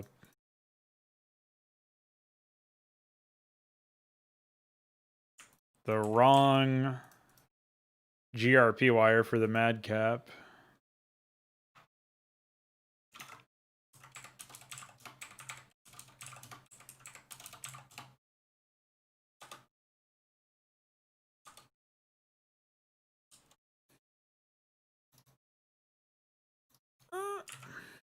Yeah, it was different. It was like an older graphic or something.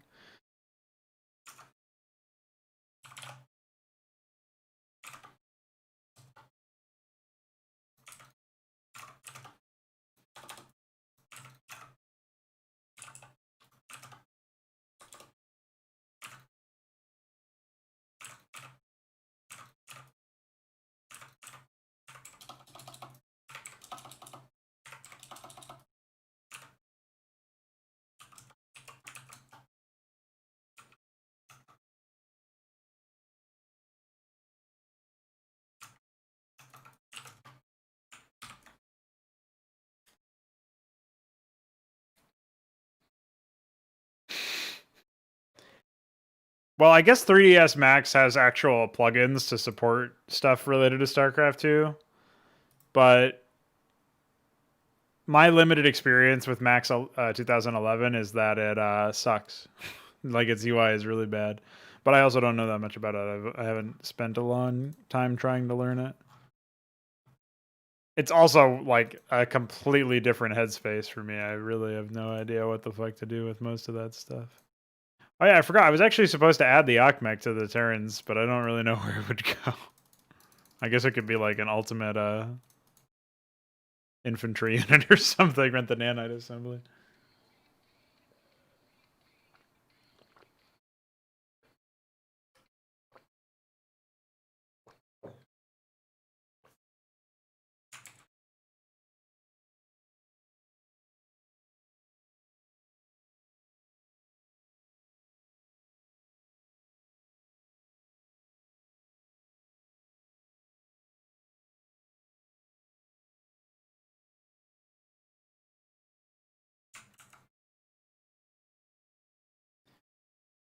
You ever find like a single song and it's like really good? It ticks all the boxes for you, but there's nothing like it. So you look up like similar songs by that artist and they all suck by comparison. Similar artists to that artist, but they all suck by comparison. That's my problem, man.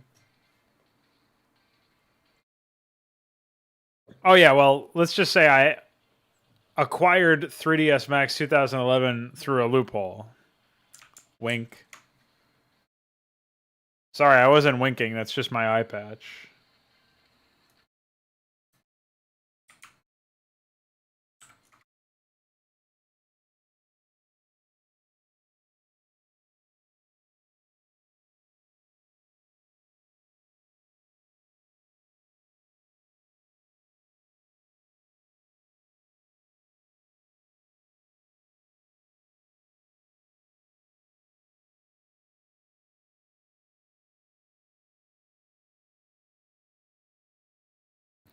I've been trying to get real deep into like neurofunk, which is like all of these genres are so pretentiously named, but like neurofunk, tech step, acid house.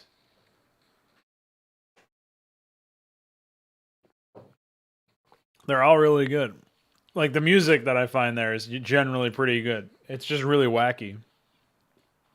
Like there's one song that I've been listening to that has like it's got like I think it's like a stock sound effect of a steam train, a steam engine, where it goes. It's like, well, I'm not gonna mimic the sound. You know what a steam engine sounds like, probably. It's got like that, but it's edited. It's like filtered to be playing at like different frequencies and shit.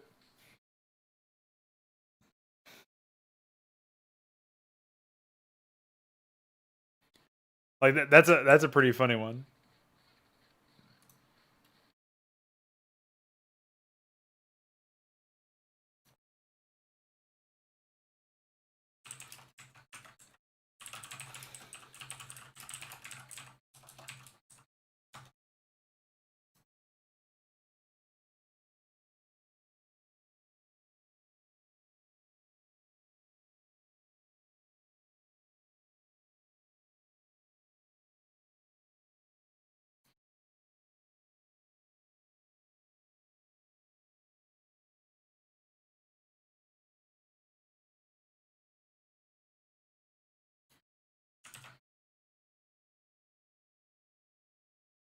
But generally, it's like pretty high energy stuff.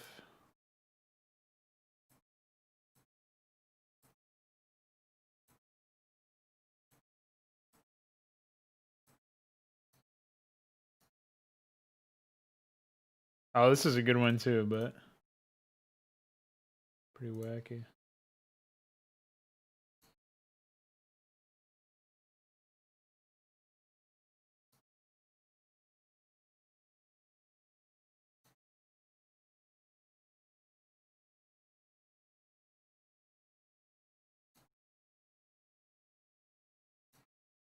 Yeah, I found it. Hold on. This what a song this is, man. I'll put that in the Discord server.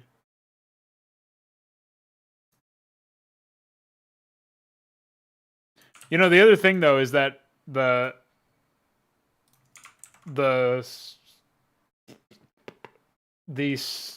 shit that I have here from this thing, this song, like I always get most of these songs from a YouTube channel called Confused Byproduct of a Misinformed Culture.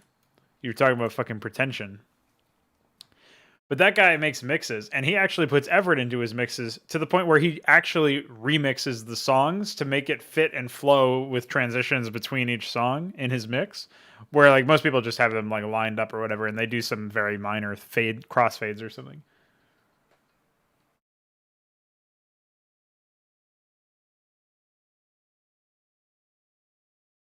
Yeah, software services are 100% a scam.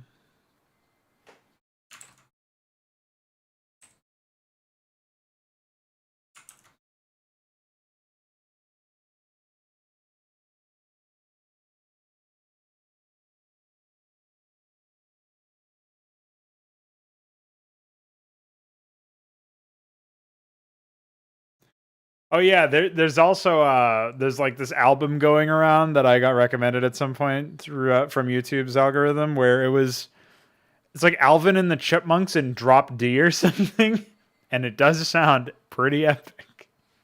And that was the weirdest part. Like holy fuck. So yeah, there's talk about arcane musical taste.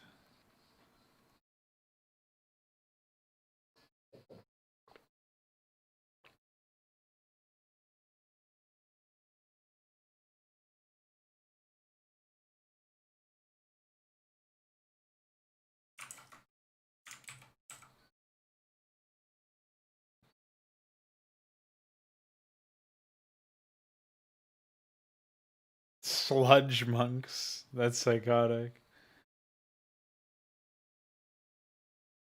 It just has that like really weird quality to it where it just sounds very bizarre.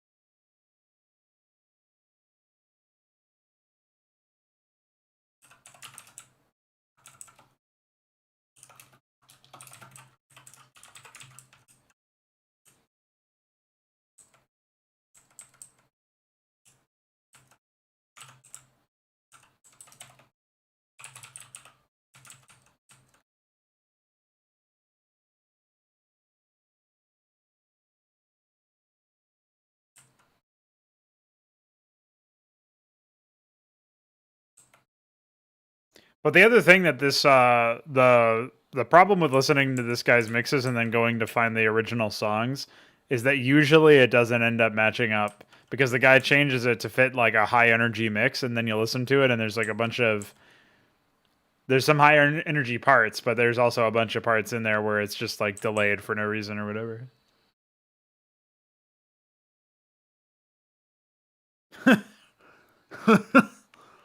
Yeah, I can sympathize with that. I guess I've never experienced an acid trip, so maybe I can't really sympathize, but pretty funny all the same.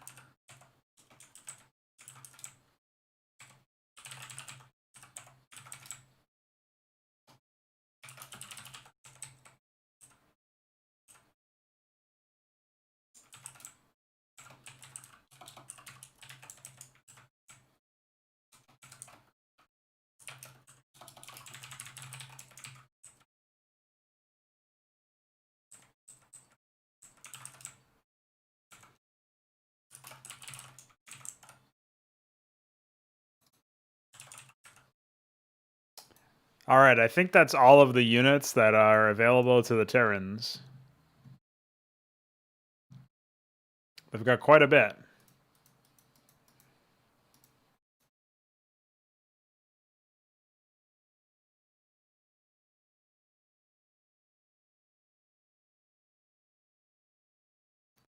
$31 by my count. Pretty epic.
Yeah, for me, as long as there's some energy to the song, I'm usually pretty partial to it.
So Ecclesias, Terminus, Amaranth.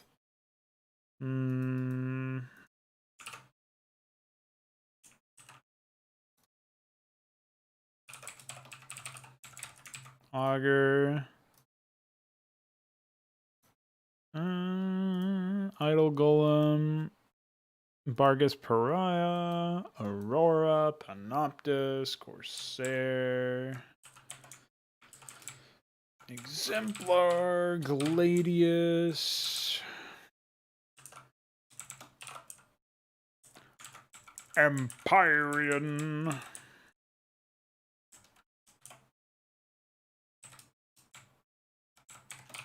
Magister.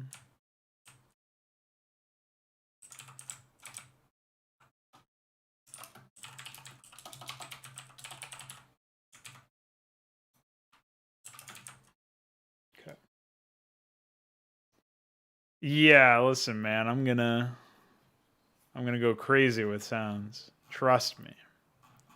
Big fan of a lot of sounds.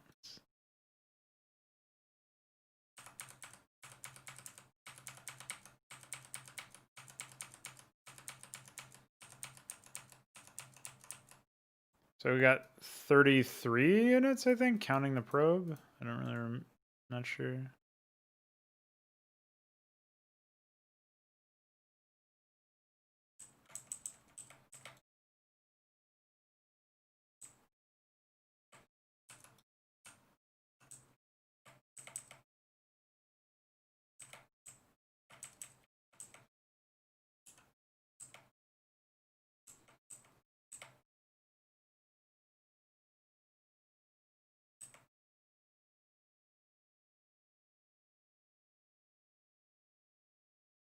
I love audio work, dude. It's like one of the things that I'm really good at it. And for another thing, it's just such a really integral part of a unit's character. Whenever you have a units that reuse the same sound effects, just the same way as if they reuse the same visual effects or something, it hurts on the inside. It's one of the things that I want to do is update the sound effects of all of the existing units that are using the same things, like Dragoon, Arbiter, Photon Cannon, and stuff like that.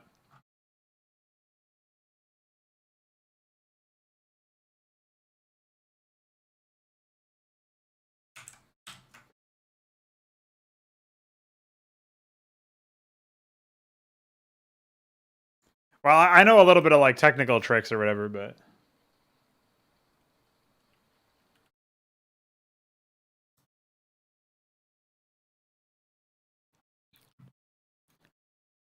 I honestly even I don't remember. I should keep like project files for some of this stuff, but yeah.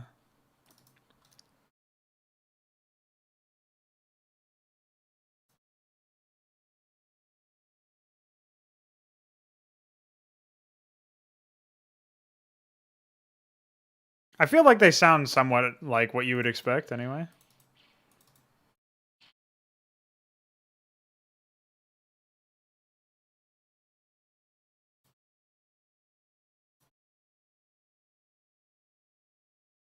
Like I feel like they fit whatever is going on there.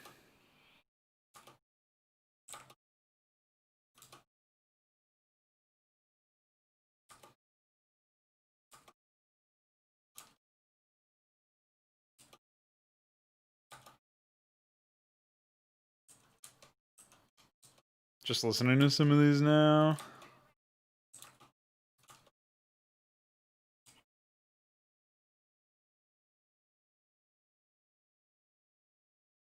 No, yeah, I know what you mean there.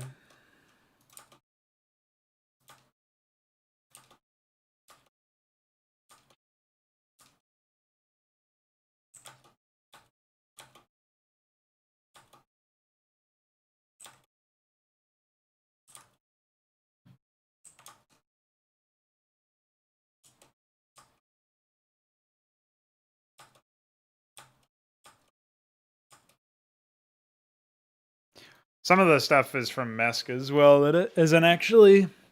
It's not fully implemented yet. Like, I actually have sound effects in here that are supposed to be for one of the relics. I think I have a bunch of sound effects that are like lying around ready to go, and I just haven't implemented them yet.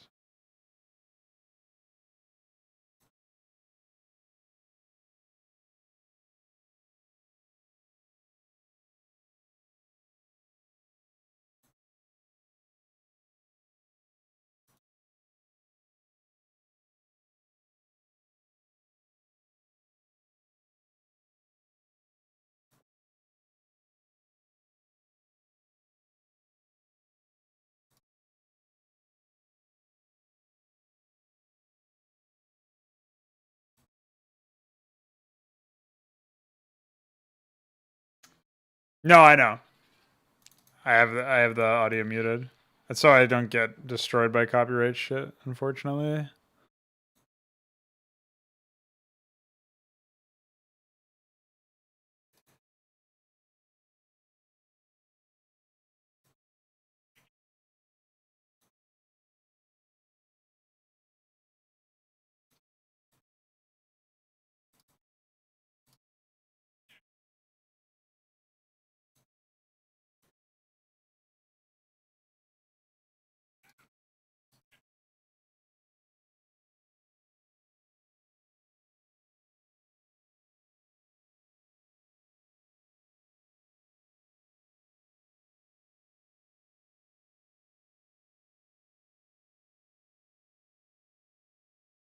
Forgot about the special lines that I ended up doing here. That's gonna be really cool when I can get those implemented.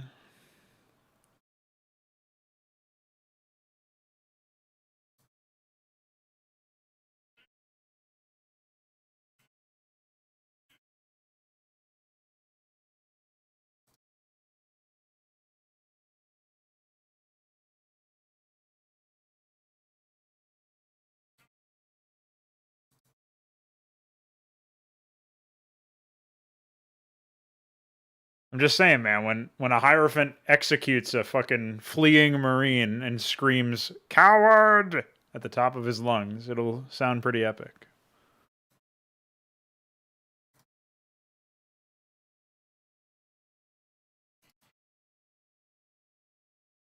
Those are just pitch shifted. I will have to make some actual Zerg unit responses at some point, which is going to be really funny.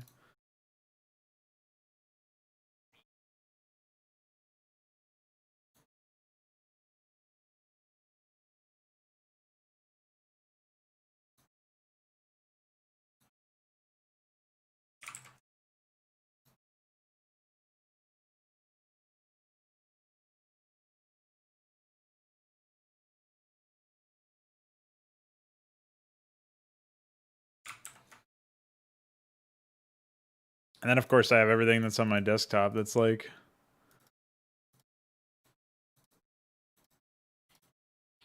should I've prepared.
What's up, Balathol? How you doing? Hey, as long as it looks the part or sounds the part, I guess it's fine.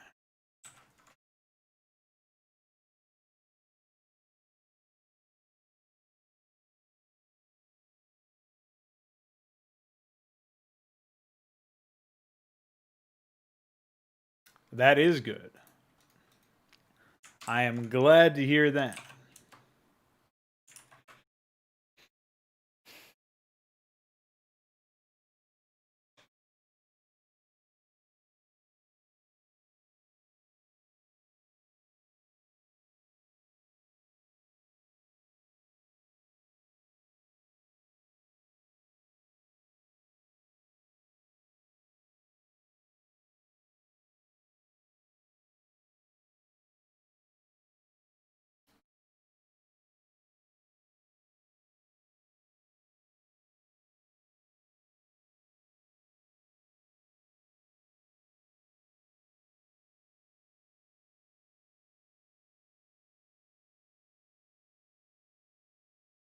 I have tried to figure out what the fuck is going on in this Valorant game, by the way, and it is looks like it's just a mess. Pretty unfortunate.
Yeah, that's a pretty apt description. IMO.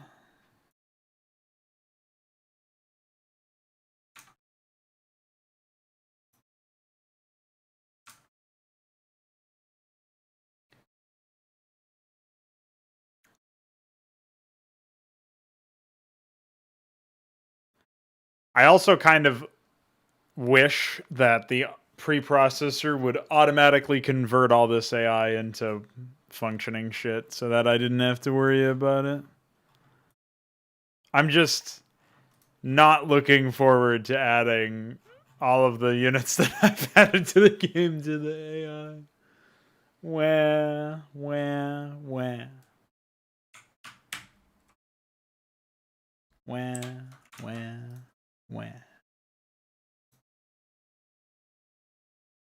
I'm also really tired, to be honest. We'll probably be calling it here soon.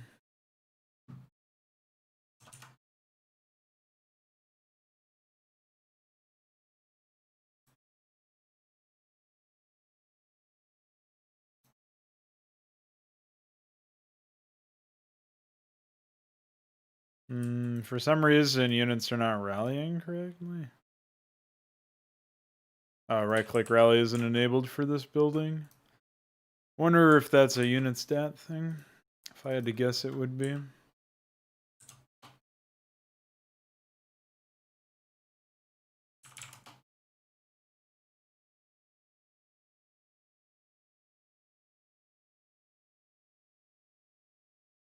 Yeah, I just didn't list it as factory, that's why.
Oh yeah, we're getting a crash when ecclesiasts attack units. I'm not really sure why.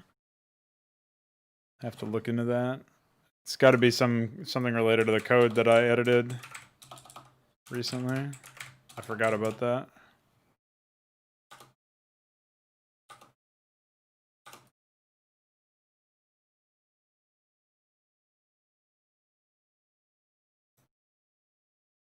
I think maybe it's related to Astral Tempest. I tried to remove everything associated with it, but...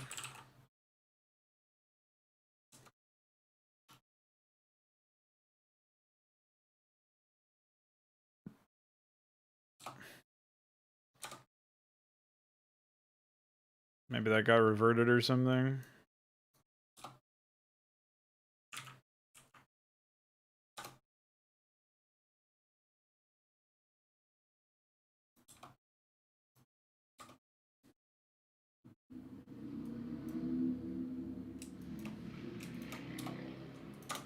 Thanks for that motorcycle. I really appreciate it.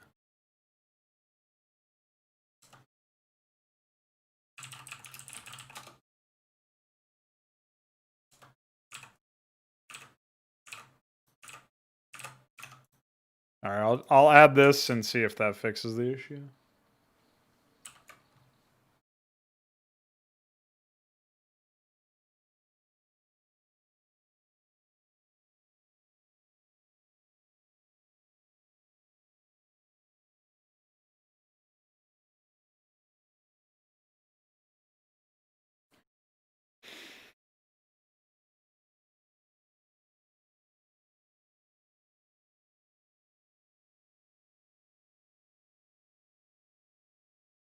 Oh yeah, Balefell has rendered units using Blender before, and I think the aspect ratio was, or like the perspective or whatever, was okay.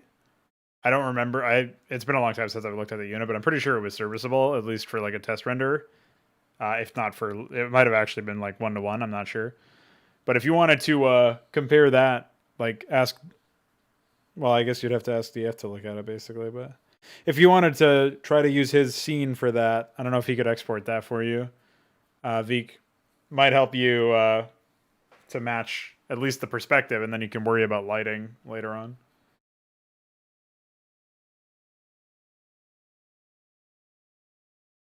Oh shit, Roller Skate's dad, dude.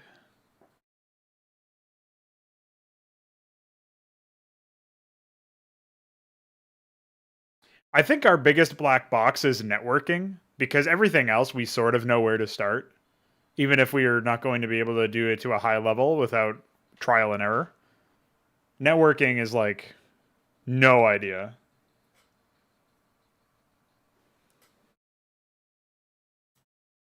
Now you should be able to register for an account without worrying about trials or anything.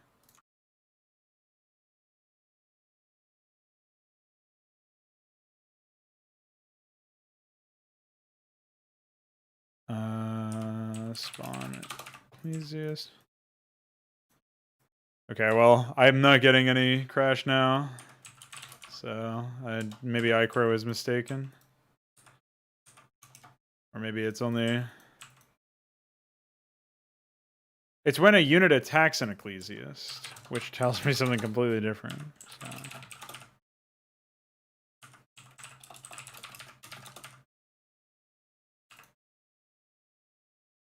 Or maybe it's... wait, what?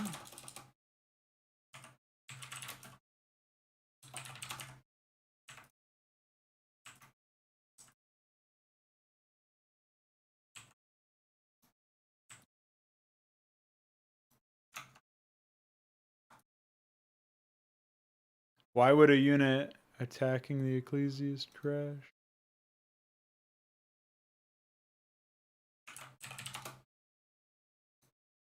Oh, I know why.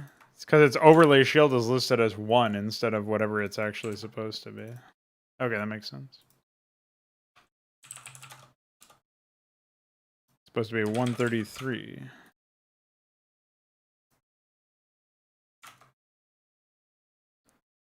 Well, that's pretty funny.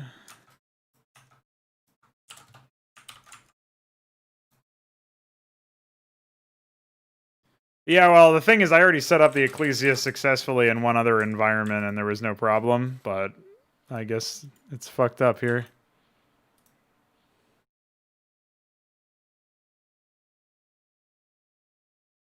I don't think the Ecclesia is supposed to deal that much damage, but that's pretty funny. It's 12 plus 1. For some reason, it's dealing twice as much damage as it ought to.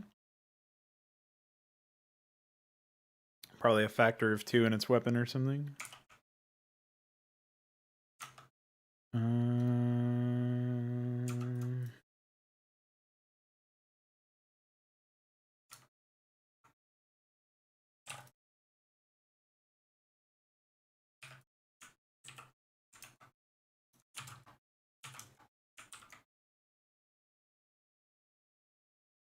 DF was able to repalette the Dragoon projectile impact to be slightly transparent,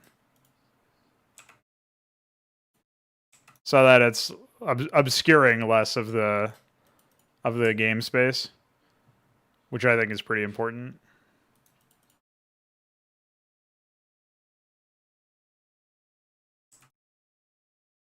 There's also the beta photon cannon impact graphic, which we got added in.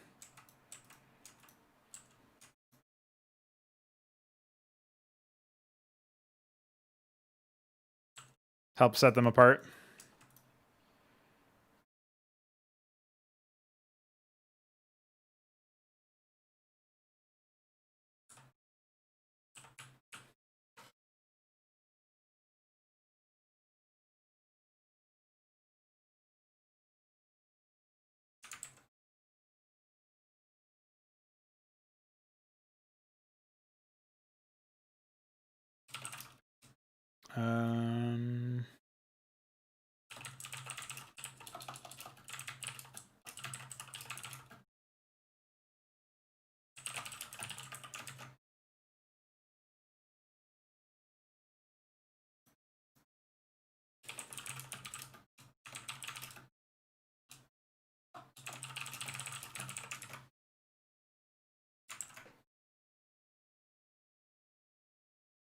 Yeah, I think it'll open up more space for other reads, right?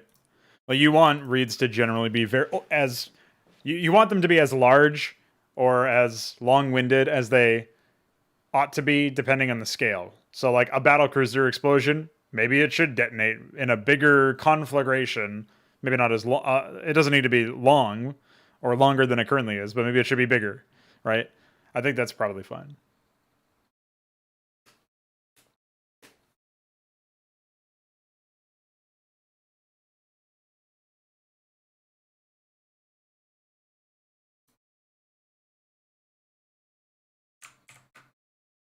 At this point, I'm not really sure what is left to do on the unit tech tree side. I've DM'd Dicor about the problem with eggs not morphing. I reminded him about the problem of building responses, unit responses for buildings not working. So hopefully we fix those two things tomorrow. I still have to convert or wait for Veek to convert the AI from the HYDRA stuff to the preprocessor, like the default way of AI to the preprocessor. At some point, him and I are basically just going to co-op that process to try to improve my understanding of the preprocessor and also get to the point where we have functioning melee AI that are a little bit easier for me to optimize in terms of the functions they use and the way that they have additions made to them. Like, I've added defined max values or whatever for all the new units, but the sheer number of units that have to be added, and of course all of the things that have to change in terms of build orders now, it's it bears some sort of investigation anyway. And I think since we're already in something of a transitionary state for the AI, we may as well just bite the bullet and pre-process it in that way. So hopefully Veek and I find some time to collab on that.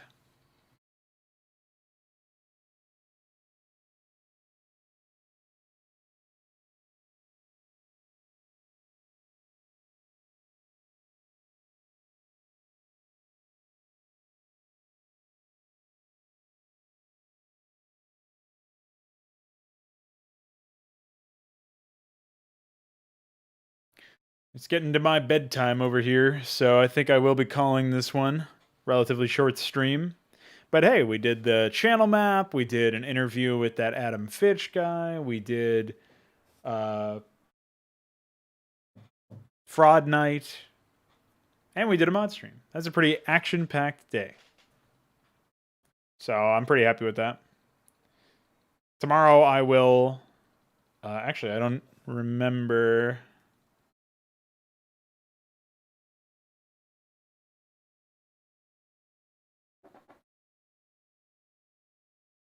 I have a 2 p.m. interview with a guy tomorrow, so I've got to get that set up, actually. And... yeah. Other than that...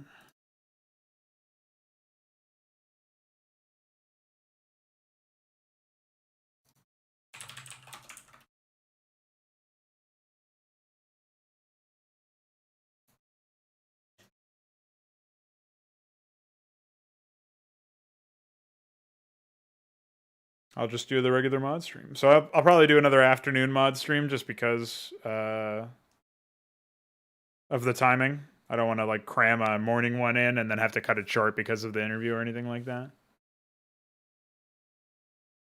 Enjoy your cats, man.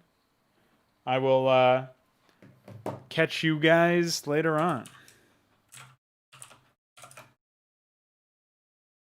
Bye-bye.